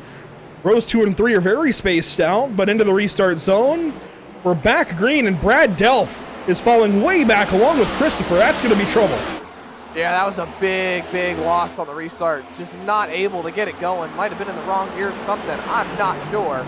But they're 3 wide now, going through 1 and 2. Finnegan in the middle. And Cody Neal is already behind the 6. Close. Yeah, it's going to be very close coming down into 3. Almost big contact there with Michael in the 87. Everything Cody Neal said he wanted is gone, as he's already behind the 6 car by a couple of spots. Just Michael there as well. This is going to be hectic down to turn 1 again. It works out. Maybe. Just barely. And I hate to say it, but Brian Smith was able to get back on the lead lap. Another black flag for passing under yellow. Whoa, crash with a 72. And a handful more. No caution. Keep it in green. I'm a bit shocked by that one. Oh, this is going to be Charlie Widener down here in turn 1. Take a look at what happens. Or I guess turn 3. I'm still in the bad habit of calling it turn 1. Take a look here. Watch the 95 of Widener, the red 72 of Delph. This is down to turn 3. Ooh. Big contact, and Patty finds another bit of contact. Jeez. Big save, though, there from Delph. What a save in that 72 car. Change to the race lead as well, by the way. As we come up on the lap 78 of Brian Smith, Bissonette going to try and take the lead back away. He's going to door Harper up the racetrack, and here comes Finnegan to the bottom. Race lead. He's going to take the 2-for-1 special and goes back to position 1. Slides up a little in the center of the corner. That allows Bissonette to stay with them as Harper is hanging on that quarter panel. They're going to look at Michael. Almost 3 wide here for second. They are 3 wide for second. Patty just set the fastest lap on the racetrack. 38 to go, that time by the stripe. Finnegan back ahead of these guys who are on older tires. Bissonette, Harper, they absolutely threw that opportunity away because here comes Justin Michael, here comes Cody Neal, and everybody else who's got better tires and a bit more speed. Bissonette gets into the 87. Oh, this is gonna be a lot of fun, I think, with Justin all season long. In the best way I can put it, he is our Ross Chastain. Good way to put it, honestly. See a little bit of wall contact there from Finnegan as we got to look down to the inside. Justin Michael looking to take that spot away for third. Look at Cody Neal, though. He's still trying to see if he can find a way around these guys. Get back up there and contend with Nathan Finnegan. Adam Ball, Ryan Patty side by side, and Patty gonna slide through 1 and 2, still sliding. He's gonna lose the spot as soon as he grabs it. Gladjevich goes back through. Anthony Campbell is top 10 right now. And it looks like he's about to take the 9th spot away from Ryan Patty, who continues to go backwards. Still side by side, rolling to the line. Back up front, though, Finnegan with the race lead, driving away from Harper in the 12. Bissonette in third. The 87 of Justin Michael has come back through. He's fourth. And Jamison Haviland, you know that guy who kind of sparked the secondary crash because he couldn't see the 30 of Patty spinning? He's sixth. And that is a big, big jump for the 25 car. He's been through absolutely everything in this race, it's felt like. I think I said 38 laps ago, a moment ago. It was actually 48 because we're coming up on 40. And one thing I actually did not realize, the 67 of Loria, who was contending up towards the front of the field, he's now 3 laps down. Oh, he stopped, yep. It's race over for the 67, 5th in the points. And you know what? If he had gone for stage points, I feel like this would be a very different situation right now for the 67. Maybe not what he wants to hear. He's got a lot of damage. Let's go back and see what happened. This is a bad, bad day suddenly for Loria. See him there. He's already in the pit lane. He put it up on the jack there for a moment, but it... This happened a while ago. Jeez. Oh, that left front. All right, I finally found it in the replay. This happened a while ago for Loria. Back here with Milfelt. Who goes where? The 70. Oh, wow, Michael Christopher. Oh, and he gets loose. Did it all to himself. My. Oh, what happened to the 70, though? And Christopher's got no nose. Front. That left front's just broken. Just off the car. What happens to the 70? This is before he loses the nose. He went backwards in the restart. Remember, he was up front for the restart. Went backwards quickly. And this happened just outside of the frame, it looks like, because this is not far back from where we had the camera. This is laps and laps ago. See, Cody Neal is moving forward. This is, yeah, you're right. This is just after the restart. Everyone's starting to fall into place.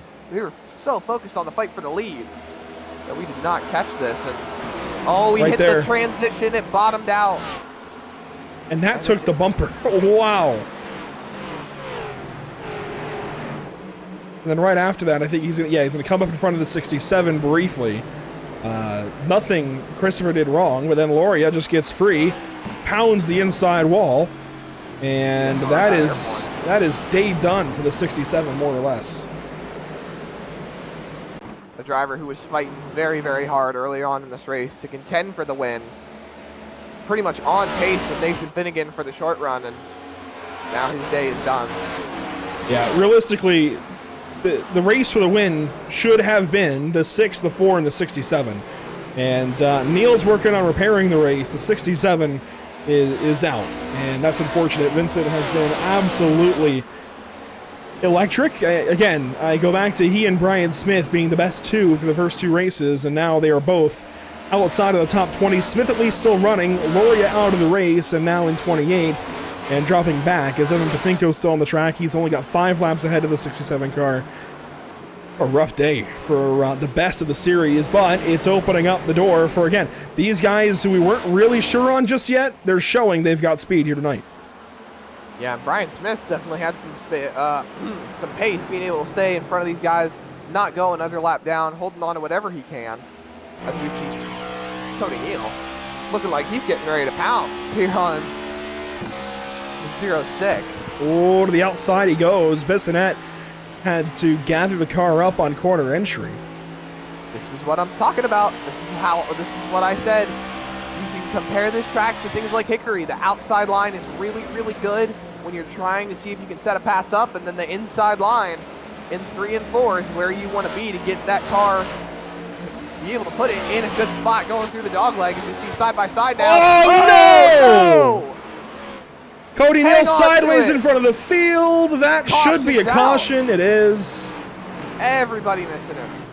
And they almost didn't. A few of them almost got him. And I'm sure Cody Neal is not happy with Bissonette. Are you sure, or do you hear the driver chat actively happening?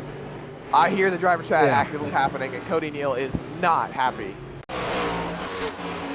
Again, I get what these guys are doing with the apron, but you gain so minimally, and you put yourself at risk like this, and it's not Cody's mistake at all here. He had control of his car. I hate to be so blunt about it, but Bissonette, he just got free. There might have been some net code there as well between the cars as they made the contact, and you know, this is what we talked about, Andrew. It's so tough going through the dog leg. You got to have that heads up reaction, and they'd have made contact regardless. Right, that would have been contact no matter what. But I think Bissonette ended up getting free after the contact as well and had to hold on to his car, but definitely in a better position than Cody Neal. And here we go, rolling through turn 3 from Rattlesnake Hill. He's just going to hit the apron, bottom out, and go for a slide again here in turn 1. Much more short-lived. It's the risk you put yourself at, and you know what? Just like it sets the tone as far as who's quick on these driver tracks, it sets the tone as far as who's going to have problems with one another, who maybe is going to be upset with the next guy, and I think that is a little budding, maybe, if it isn't already a bit of a rivalry. I have to imagine, late in the race at Phoenix, you're Cody Neal, you've got a fast car, you're in the top 5, now you're 17th as you exit the pit lane. That's going to really upset a guy. To keep it PG, that's going to really upset a guy. I'd be mad. And I'll bring in a caveat. Technically, Bissonette didn't do anything wrong. He's racing. He wants to keep that spot from Neal. He's got a fast car up in the top 4. Really, did he do anything wrong? No, it's just a risk, and hindsight's 20/20, right? Andrew, at the end of the day, you just explained racing. Yeah. Take the risk. Hindsight's 20/20. At the end of the day, the move you make is the move you make, and in reality, it could end good for you or it could end bad for you. And it didn't end well for Cody Neal. It seems to be okay for Bissonette for the time being, but that's not to say Cody Neal could get back up to him and show a little bit of some retaliation, some displeasure from how the racing has gone. But, you know, like you said, Andrew, you're coming into the last 30 laps here. There's not much that you really can do. You have to fight for those positions, and if the caution comes out, that's where it puts you. As you see, Bissonette is dropping to the rear, as he has gotten an EOL penalty, as well as Ryan Patty for some reason. Not sure why, but Bissonette going to the rear for that caution. Bissonette going to the rear for causing it, and I'm sure he claimed it. That's the right thing as far as the process there, but I go back to, as critical as I was at first, he's not actually doing anything wrong.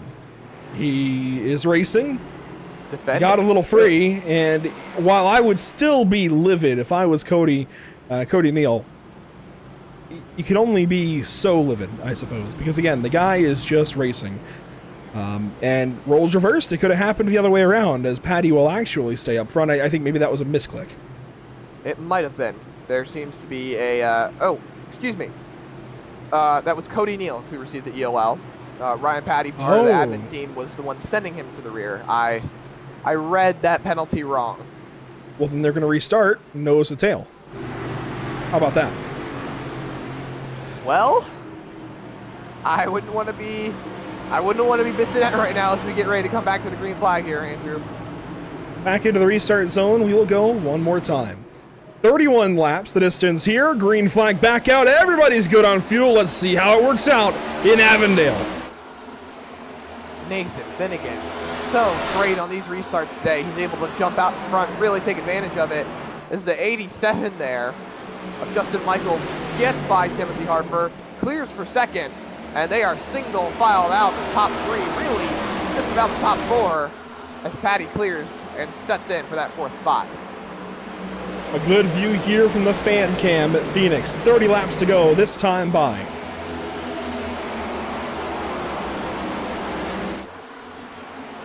A chance to breathe, that's been rare today, as the top 5, top 6 get single file. The first battle going to be Charlie Widener and Kevin Gunther's. Now Adam Ball gets free. The 19 going backwards. He's going to sink all the way out of the top 10. Here comes Eldred. 25. Big catch there from Haviland as he's going to get passed up by the 06 into turn 3. There's Cody Neal. They begin their trek back through the field. As up front, Michael is clear of Harper with a purple lap. Look at that. Fastest car on the racetrack right now, really putting some pressure on Nathan Finnegan, which is something we really haven't seen since a few of these cars started dropping out of this race. Loria, who was up there, was really one of the only ones putting pressure on him, and now Justin Michael is really telling Nathan Finnegan this race is not over until we see that checkered flag.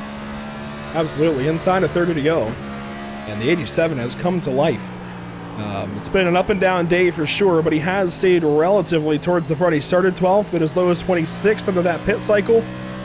But he has stayed up front, I think, all race long. It's been a very, very solid day at the office for the 87. He missed last week at Las Vegas, which is really the only blemish on the season so far. He was fantastic at Daytona and has been very, very impressive again here today. So put him in the category of one of the best, along with Brian Smith, along with Vincent Loria, along with even Cody Neal and some others. They have been up front in all of these races so far, despite the actual result. Caution on the racetrack. I think that's Cody Neal on the 4. Oh, no! Loria got back out on the racetrack. That and was it looks Loria. like oh, no. That's engine damage for the two of them. Loria's done. He's already towed. Oh, no.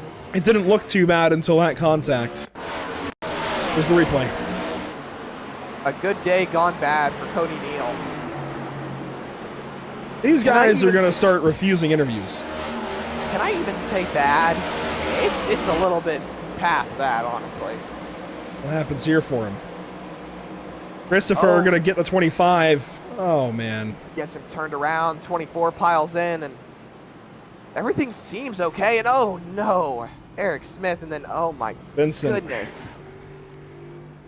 Yeah, Vincent's going to want that one back. I mean, that is as arc a break as you can get. Let's watch this. And you know what? I'm going to pull up the penalty list here in a second, because arc a break, it's been a penalty for some drivers previously. Here's the 25 getting kicked down to the 4. And that's how this starts. Then the 67 comes in, and Ooh. That is... you can't write that any worse. I try to be a little bit more passive when it comes to these things, but that's just not paying attention right there. That's just complete disregard. You can see the wreck happening in front of you, and you're just coming in full speed. You can't be doing that. I don't know.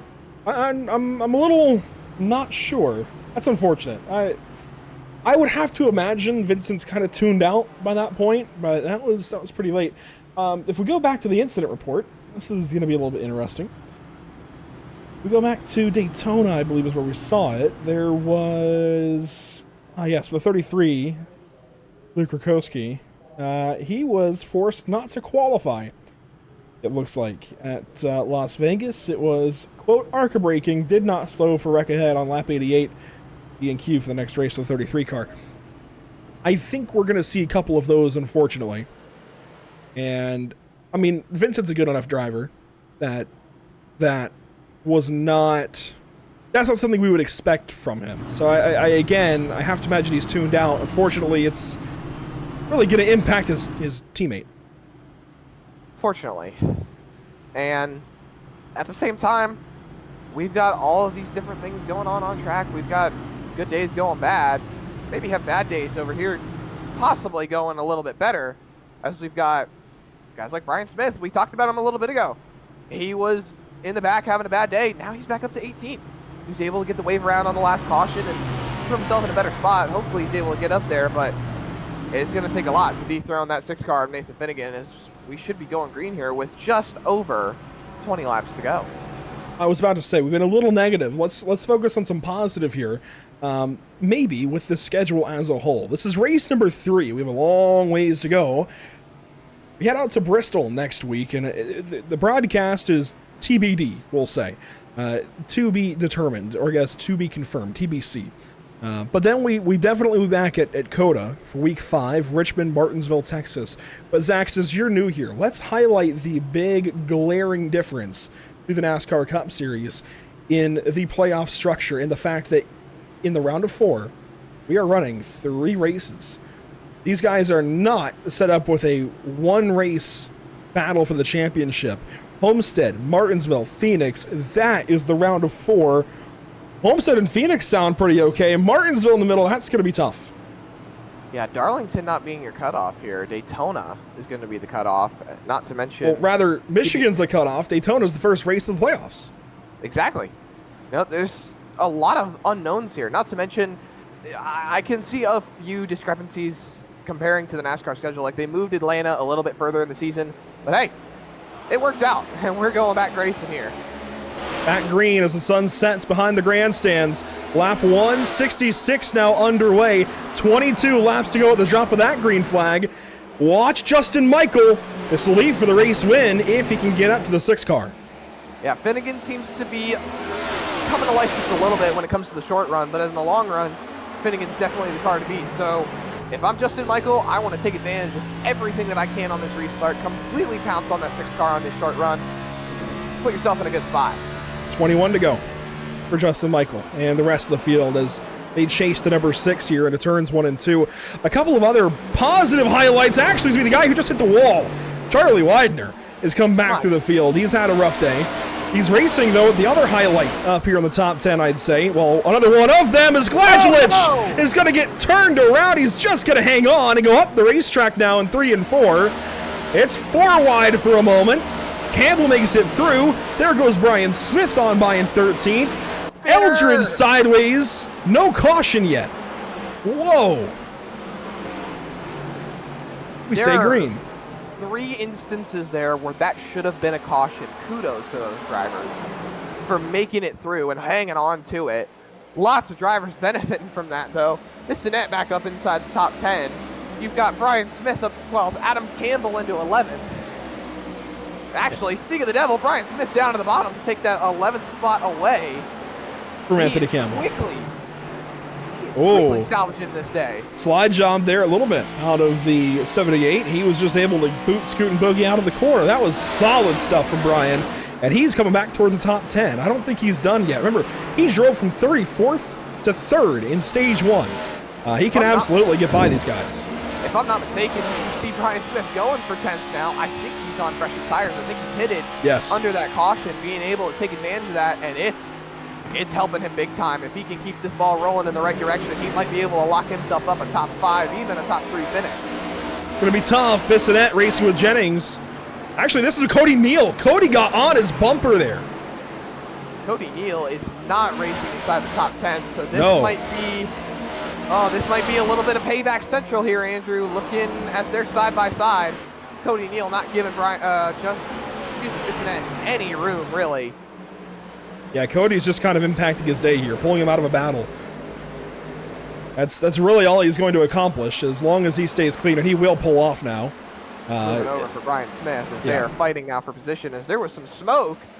I think that was Harper. Up the racetrack. Widener still racing with Gunther, but Justin Michael is right on the back end of the 25 to go by Jamison Haflin. That's going to put him back right in the wake of the 6 car of Nathan Finnegan, but he has dropped back by over a half second as the battle gets even more interesting behind these guys. Slow corner there out of Bissonette. Here comes Brian Smith. He's going to go by the 06 car, relegate the 06 to 10th. And even just turning laps in traffic, trying to pass cars, Brian Smith is one of the fastest cars on the racetrack right now. He's able to knock into that lead. As you see the 14 here, all the way to the bottom of the racetrack. I know we've had some pretty critical negative moments of some drivers today, and yes, there have been some moments for sure. But look at the racing back through the field with 15 to go. I mean, this is incredible. He had a big wiggle right there trying to make moves for that position. Christopher on the back bumper as well, got that nose back on that car. Vajilich back to the apron. Yeah, this is inside the top 15. These are some very important points for these guys. Campbell up here in 12th. Millfelt hanging on to a top 15. He might lose it, though. He's been through the ringer today. And that is your race 1 winner. He's got to hang on to these spots. Outside line showing its muscle. Down to 3 and 4. Brian Smith moved into the 8th position, Andrew. And he has knocked another 2/10 off that lead. Going to work now on Brad Delft in the 72. Gets into him a little bit. It's okay. Rubbin's racing. Rubbin is definitely racing, and that is going to be another spot for Brian Smith moving through the field ever so quickly.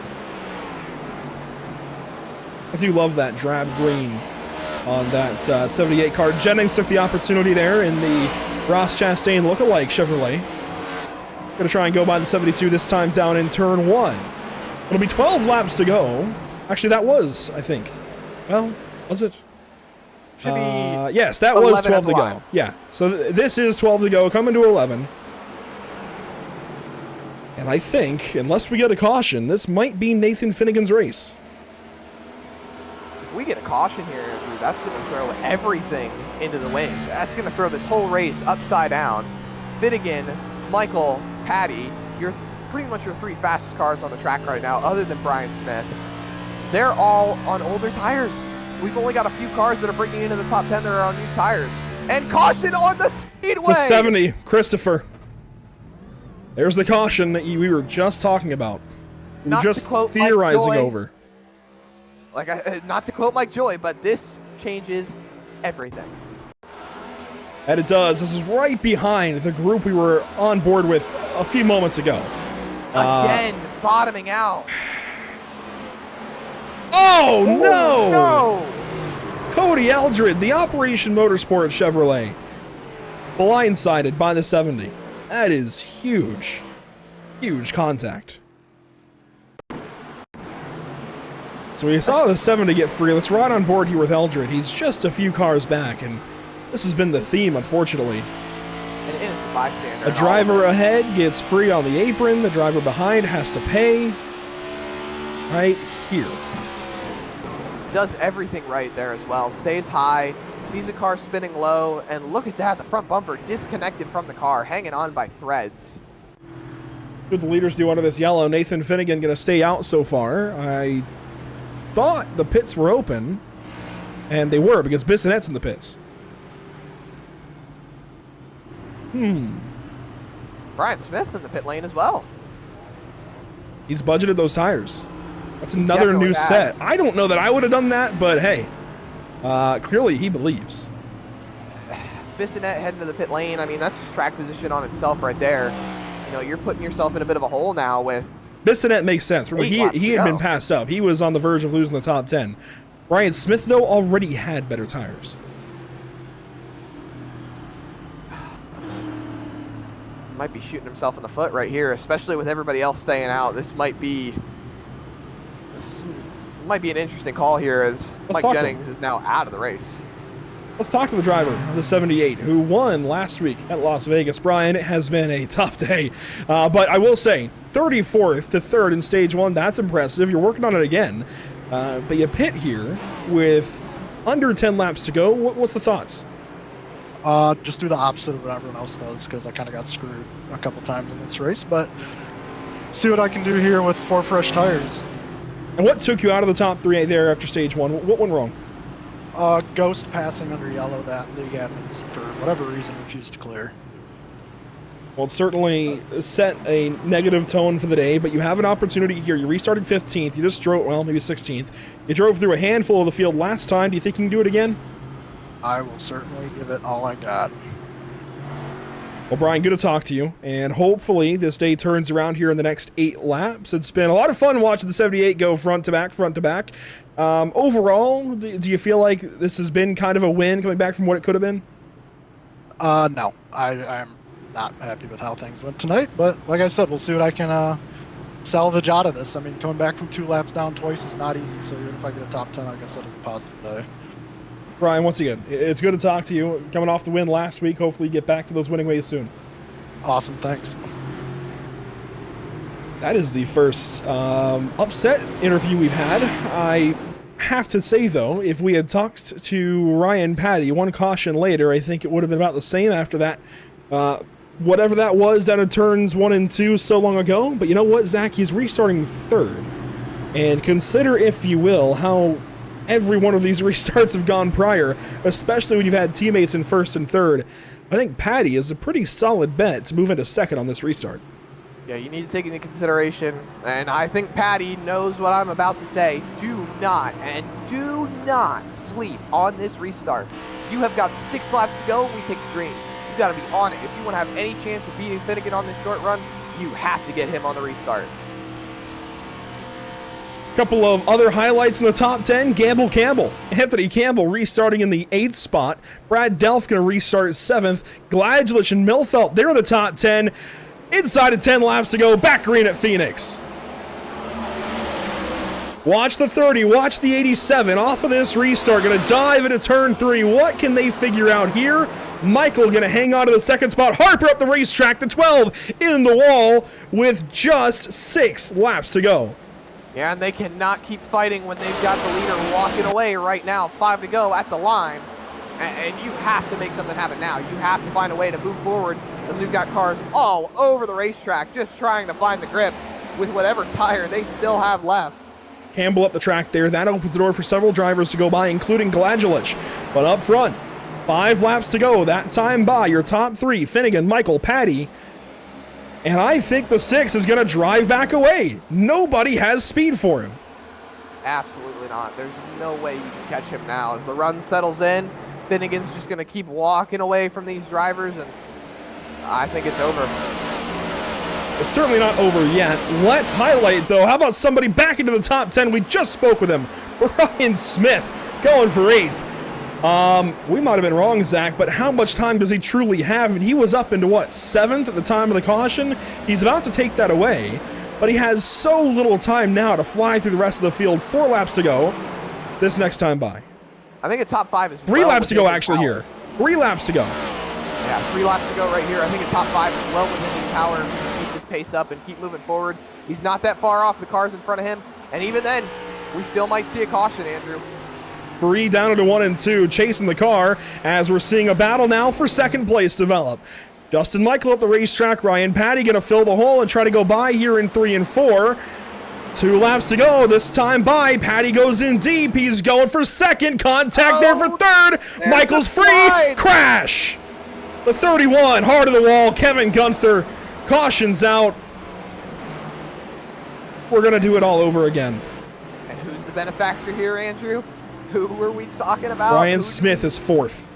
Oh my goodness. Can he turn this day around? It's hard to say that he won't. Here's the caution.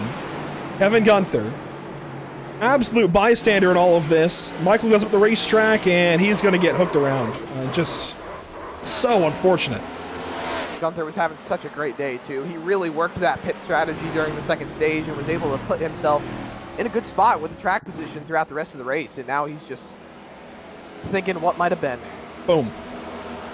Contact right there. And he's going to be able to keep going. He's not going to go a lot down. He's going to have some damage to fix. But Andrew,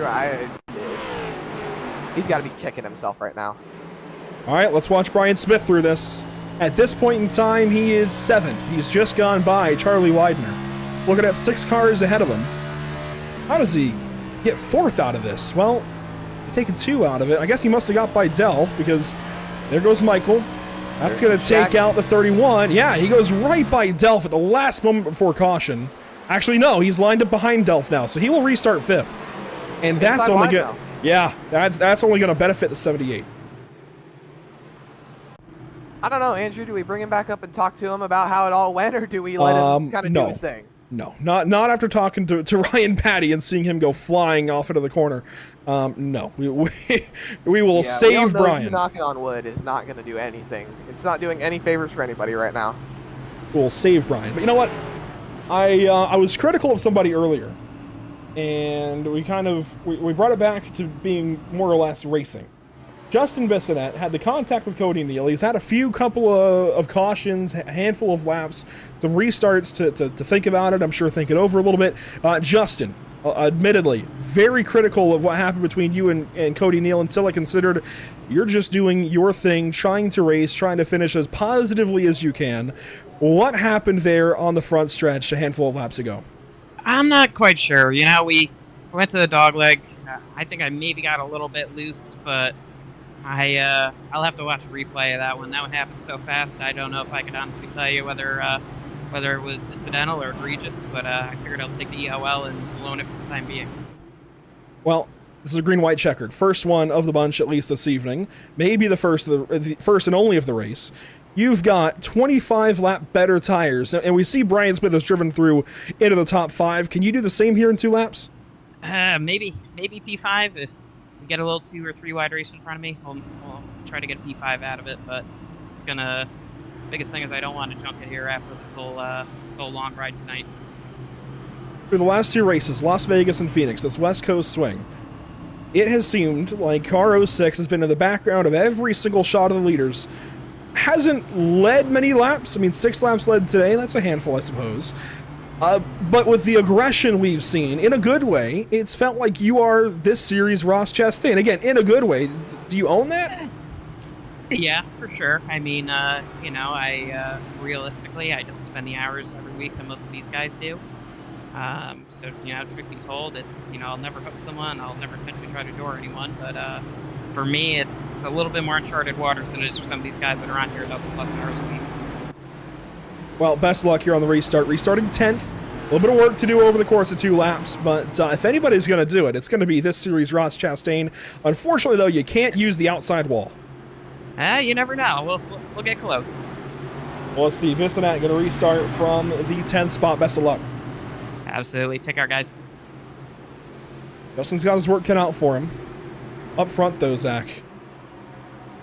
Look at the 72 car. Brad Delph going to restart 4th.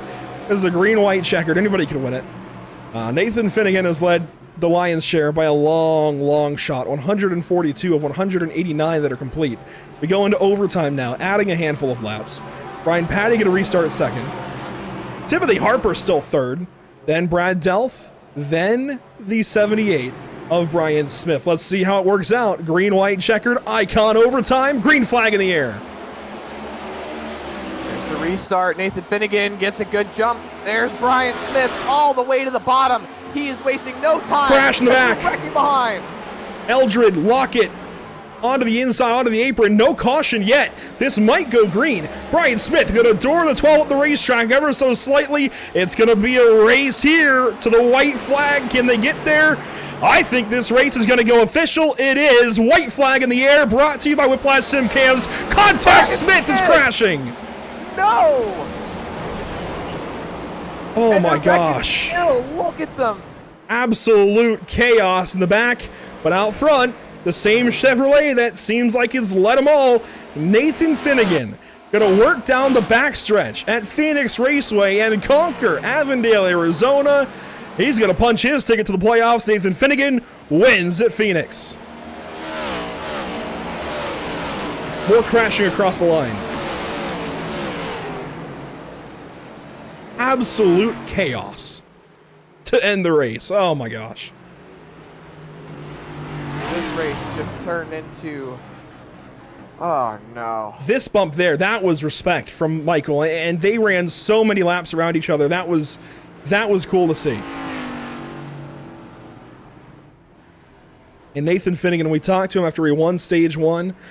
Hasn't necessarily been a great stage 1, I guess, correlation to the win, but tonight, Nathan Finnegan gonna lead 145 laps, gonna look like Brian Smith from a week ago, and Brian Smith, unfortunately, gonna finish 16th when it's all said and done. Finnegan down to the apron, and he's gonna burn out.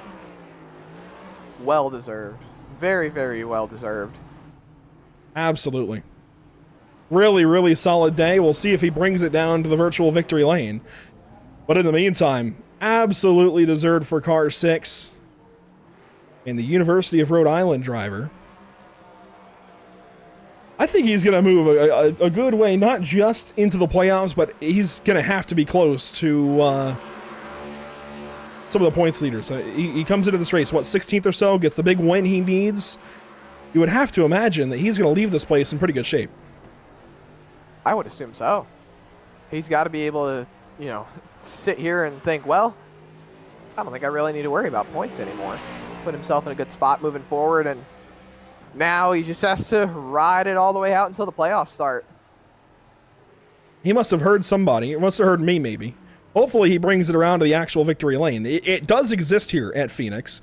In fact, here's a live view of it. We've never had anybody use it, Zach. We haven't had many broadcasts here since it was added, but we've never had anybody use it. Nathan Finnegan is about to be my favorite driver. Not really, but we have a camera there for a very specific purpose. I think he's going to use it. He's going to do there it. He goes, pulling in. He's going to do That's it. what I like to see. Up the ramp into victory lane. Nathan Finnegan going to park it right there. And what a sight to see, Andrew. I wish more tracks on the sim would do this. Have a live victory lane that we can actually drive into. It's a lot more common in some of the tracks that are newer on the service, like Millbridge, that just got added this week with the Week 13 update. You can drive a victory lane there. Absolutely. Well, it's a race win for car number 6 in some interesting, troubling times for some other drivers. Let's take a look back at our unofficial race results when it's all said and done. Through the overtime restart, Nathan Finnegan with the race win. Ryan Patty, second place. We'll be talking to each of them, along with Charlie Widener, who was a highlight there towards the end of the race. He had a rough day, drives in to finish 3rd, just ahead of his teammate Justin Michael, literally 1/100th of a second apart for those two. Brad Delph, a top 5. Justin Bissonette there, he drives up to 6th. He nearly got that top 5 we were talking about. Timothy Harper, Jacob Gladjulich, Adam Ball, Anthony Campbell, a top 10, Zach. Yeah, just an insane top 10. Not really much that you expect there. Jamison Haviland finishing in the 11th spot. Brock Hersey and Thomas Taylor. Kyle Purcell. He was down laps most of this race. The cautions started to play into his favor, and he was able to get back up there. Robert Bloyan, excuse me, had something in my throat there, ended up 15th. And then Brian Smith driving from the back to the front, to the back again, sitting down a lap, 2 laps even, for more than 3/4 of this race. Ends up playing the cautions right, gets it back up to the front, up into the top 5, running 2nd, coming to the white flag, ends up making contact, going all the way back there. Rough day for Brian Smith, your points leader. Zach Lockett ends up 17th, Cody Elrid, Hanover 5th, and then Michael Melfett Jr. finishing just rounding out the top 20, really, Andrew, and he's ended up the first car lap down after that contact, and I no words again for Brian Smith. Looks like he doesn't even finish that last lap after it's all said and done. Looking through the rest of the field, Kevin Gunther, Cody Neal, Michael Christopher, Luke Rakowski, everybody else, heartbreak through this entire page, really 21st through 30th. Vincent Lauria, I think the biggest pain of them all there. At least Cody Neal was 2 laps down as opposed to 50. I know that's no consolation, but man, those two stand out to me. They were so good. I don't know what was going on with Vincent. It sounds like he was actually on the brakes when he got into Cody in that crash. I really don't know what was going on. Maybe broken parts. Of course, he did break the left front at one point. Maybe that affects braking. I don't know, but a rough day for all these guys back here. One more page, Cameron Thompson, every kind of bad luck for him. A rough day for most of this field. You see even Heath Smith never made it on the track, it looks like, but he was here at the very least. And it's going to be very much the subject of a lot of controversy here, the back end of this race. So let's see if we can bring it to the replay of the end. We're going to have to go back a little ways. This might be it. Nathan Finnegan. This is just after the end. Let's take one more look before we grab our drivers for interview. So here's Nathan Finnegan. This is the white flag lap. So everything has just happened with the 78. So once more, let's look back. And there's a little bit of conversation, actually, in the Discord about that previous caution. So the things sound very, very interesting right now. But here's Brian Smith going for Timothy Harper. This is out of turn 4 to the white flag. Harper gets the wall. Oh. Smith gets him as well. And just all over the place. And Brian backs it up. And wow. Who was that in the wall? Was that Milfeld? Oh my goodness. I believe it was. He was the first car 1 lap down. Yeah. Wow. Ends up collecting the 69 there as well. Another look. He was checked up behind the 73. Who ends up taking a top 10. They made contact. Milfeld goes onto the apron, loses it, nearly gets into the 73 there, punts the 69 across the racetrack of Hanover Fist. Oh my gosh. Big calamity all over the racetrack there at the end. But let's start bringing in our drivers post-race here, Zach. A wild day at Phoenix Raceway. Let's bring in our race winner. He was also our Stage 1 winner. Driver number 6. I have to search for him a little bit in the Discord, but driver number 6, absolutely the best one here, just like we had at Las Vegas, so we could go a dominating driver going to victory lane despite some late race cautions. Nathan Finnegan, you are the winner at Phoenix. A whole lot was happening behind you, but how was that clear windshield for you? Oh, stressful to say the least, man. It was. We're glad we could bring it in and get it home and get it back in one piece.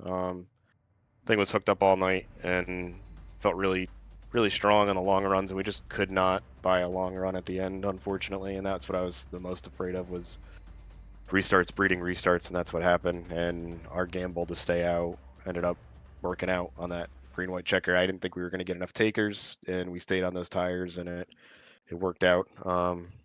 It's the 78. Brian almost got back to us. I think if we re-racked it again, we would have been sitting duck for sure. Well, 145 laps led, a race win. That is all, I think, a season changer. As of right now, you're in the playoffs, which I know there's still a long season to go, but you're our 3rd different winner of the season. Do you relax at all, or do you try to, I guess, what's the word? Take advantage of some of these kinds of racetracks left in the season? Yeah, I mean, it's nice to punch our ticket this early on, and I think it really helps us out, help the team out too. Like, we can help with team orders if there's a situation that comes up where we can promote that, and I think it gives us a little bit of an opportunity too to take a gamble every once in a while on a fuel strategy or a tire change, or to see if we could bring it back to victory lane again now that we're not dependent on having that one. So it's good having that in our back pocket, and like the schedule coming up. So hopefully it bodes well. We can take this momentum forward. Well, Nathan, best of luck. It's going to be a rough day, to say the least, at Bristol for everybody, because that's just going to be tough to pass. It's going to be tough to race at.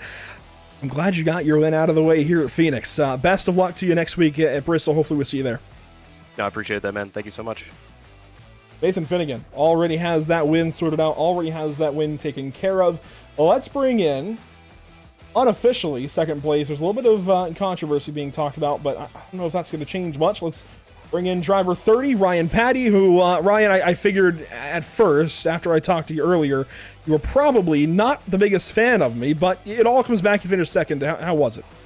Yeah, I was wondering if I got the old the broadcast curse there, because right after we stopped talking, I sent it in the turn 3 wide, put myself in the wall. But no, I mean, hey, thankfully there were enough cautions there for me to get the damage fixed, and just kind of start picking away positions there, and again trying to stay away from as many cars as I could, because obviously the car was hard to drive. Folks are getting loose, and closer we got to the end, people are really pushing, and C's parted there for a P2 at the end. And this is a big way to turn your season around, finishing right behind one of your teammates, or at least allied drivers. How does this feel to get the monkey off your back and finish up front? Yeah, no, I mean, obviously it's nice to get the finish up front, right? I would love to get a win. A top 5 is just as good. Well, maybe not just as good, but it's a solid finish, and I'll walk away happy with that. Yeah, and obviously with a race tonight where we had a bunch of cautions and a bit of hurt feelings, flared tempers, whatever you want to call it. We'll have a bit to review this race. But overall, I mean, I thought it was a fairly decent league race here at Phoenix. I've seen far worse. But yeah, I mean, I thought the guys were pretty respectful to each other. And again, we'll have to go back and take a look at some of the other wrecks that happened tonight. But all in all, I thought it was a pretty decent race. Bristol next week, it's always tough. Doesn't matter what you take it could be a 2-car race. Bristol's always tough. How do you attack a place like that and try to keep this momentum going? Yeah, it's tough. I haven't run Bristol a lot lately, and I remember last time I was there, the top was really fast, but I think that may have changed to where you can run the middle or even the bottom now to save tires. So we'll see. I'll probably try to get a couple of official races in this week to refamiliarize myself with the track, and hopefully these guys take the week to calm down, and as we talk through who is at fault. I think it's about respect, especially at short tracks like Bristol, because things happen in a hurry. Folks will make mistakes. There's no way we're going to get through a complete race without any cautions or anybody getting into each other. But for me next week, just hopefully can qualify up front, race around folks that I'm comfortable with, and then save any of the aggression for the end there. Where if we do have to force the issue, it'll be warranted by that point. At the very least, if we can secure the broadcast next week on St. Patrick's Day, while it may be a day full of luck and 4-leaf clovers, there's going to be some scores settled, it sounds like. But Ryan, it's good to talk to you. And now you have some points to hopefully use at Bristol in case anything goes awry and get back after it at Coda. Really good to talk to you. Best of luck. Yeah, appreciate that. And hey, shout out to Finnegan there for closing it out. I know last time we were here, I think I got one on him. So he definitely had this one coming. Ryan Patty finishing in second place. A very strong day for car 30, despite no laps led. But Zach, how about Charlie Widener? Comes back to the field. He's going to finish third. Yeah, very unexpected for Charlie Widener to be able to put himself in that position to take third position. But hey, you were there, you were able to take it, and you walked away with a solid finish tonight. Walk us through how that went for you. Yeah, I'm still trying to figure out how I got up there. Because I was involved in that first caution, had a decent amount of damage, but luckily no engine damage, and got everything fixed, and then just kept trying to capitalize on the restarts, fanning out, trying to get on that dog leg, and because we had plenty of restarts, so it helped out that I was able to be a little aggressive, but not too aggressive and take someone out. But I was really expecting to, after finishing the damage, maybe get a 8th to 10th place finish. So this was a pretty big surprise to me. But I'm not gonna complain at all. Well, you were definitely able to take advantage of these cautions and put yourself back into a spot where you needed to be. Did the tire strategy affect you in any way, shape, or form? We saw a lot of guys trying to figure out how they could play it to the best of their advantage and see how they could make it work for them. But you were still there. You were able to make it work. Did any of those differing strategies at all affect your race? Not for tires for me. I didn't want to do anything special, so I just came in around halfway that first stage and got some, and I wasn't going to have a set if there was like a 20 to go and everyone came in, but that didn't happen. Just some came in. I mean, tires matter, but I didn't have that many laps more on mine when those guys pitted, so able to keep some track position, because especially with all these cautions, making up spots was pretty hard. Well, you're still walking out of here with a third place finish, and definitely a solid points day for you. Congratulations, and we really look forward to seeing you next week at Bristol. Thank you.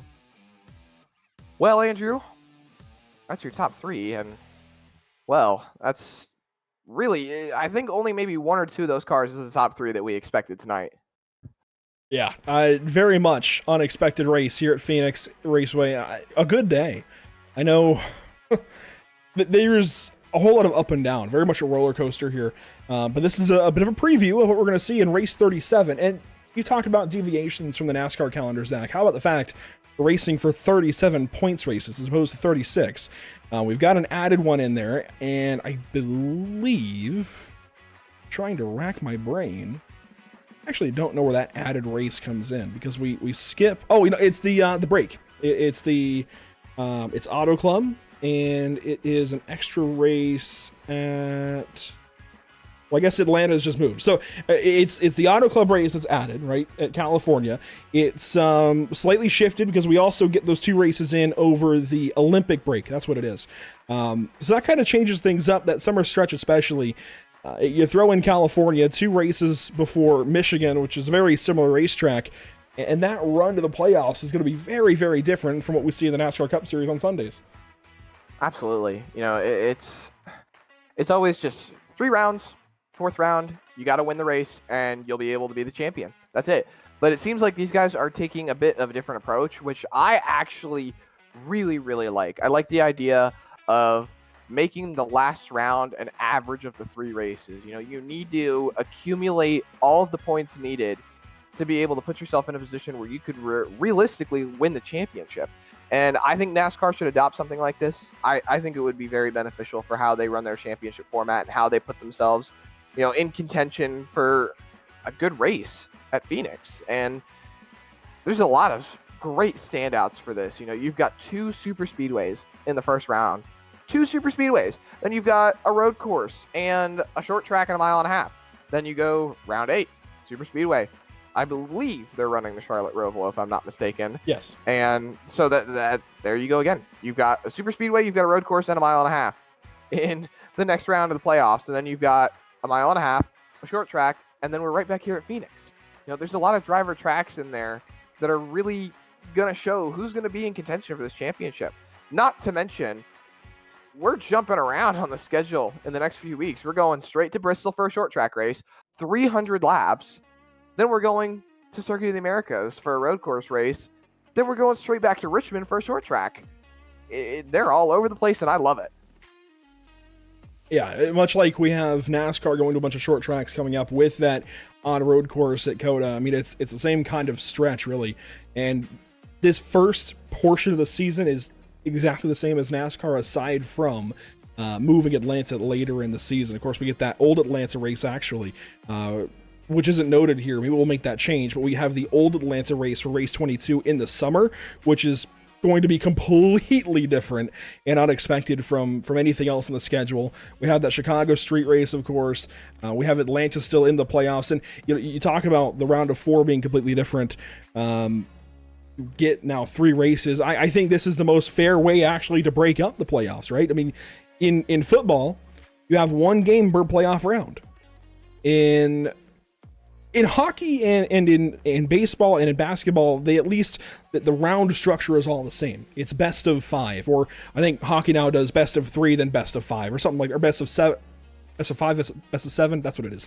It's best of 7 usually. Hockey, I think, now has gone to best of 5, until. Anyways, you get a point, right? The rounds are all the same length, same kind of game to play within. If you add the 2 races there to round 4, round of 4. Everything is the same. The tracks are different, just like if you went to different stadiums, whatever, but the length is the same, and I think this makes the most logical sense and really is going to enhance everything we get now for that championship battle. But we can go ahead and wrap things up here from Phoenix. We can talk all day long. We'll save that for the next one. It's been a lot of fun here at Phoenix Raceway.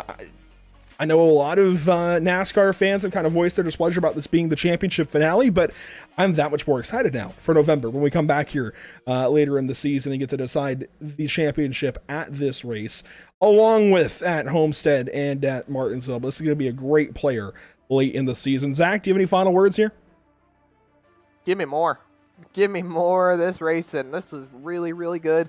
I saw a lot of great racing from a lot of great drivers tonight, and personally, I wouldn't mind turning a couple laps with them myself, especially since what we saw, I don't know, throwing it back to Monza in the dark or anything like that. But hey, great racing, just all around. These guys definitely put on a good show tonight, and Nathan Finnegan absolutely walking away with it tonight, leading, I want to say, what, almost 3/4 of the race, if not 3/4 of the race, and showing us exactly how, as Kyle Larson would put it, good old-fashioned whooping. And yeah, I think next week, Bristol, going to be that much more exciting. That it is. Bristol is going to be a very, very fun one for sure. Coda, all of these short tracks coming up, going to be a lot of fun through the course of this early portion of the season. A big thank you to our partners here at Pit Stop TV, Whiplash SimCams, ATVO, CC's Business. Let's quickly circle back to what's upcoming for us at the channel, though, before we get out of here. We have 2 broadcasts at Hickory Motor Speedway this coming week, one at Daytona. This is going to be a very interesting week of racing. We're doing it twice here with the 1/8 Coffee Company National Tour. We have the SARG Super Speedway Series right in the middle. Zach, it's going to be a fun week for sure. Absolutely. So many great things going on this week here at Pit Stop TV, and so many great places to watch it. Facebook.com/Pit Stop TV, Instagram.com/Pit_Stop_TV, Twitter.com or X.com. Either or works with the URL /Pit Stop TV_. Twitch.tv. We're back on Bread coming up, but let's get out of here from Phoenix Raceway. It has been a pleasure as always. Sure. Did I just go through all of that and nobody heard me? Yeah, we had a bit of an internet disconnectivity issue. Not sure. Oh no, I read the whole thing too. Well, we heard the back end, so we know you went through it. We know you put in the effort, and for that, Zach, we love you. But we'll get on out of here. A big thank you, of course, to our partners, as mentioned before. And how about these groups at the bottom of the screen that make these broadcasts possible? In audio, ATVO, Whiplash, SimCams, OBS, and iRacing.com. Until next time. Next time will be Tuesday evening from Hickory Motor Speedway. We'll see you there. Make sure to be there for the Hickory doubleheader for the Sarah 1/8 Coffee Company National Tour. Otherwise, we'll see you guys, I think, at Bristol or at Coda. One of the two. We'll see you guys for the Icon Cup Series again very, very soon. Until next time.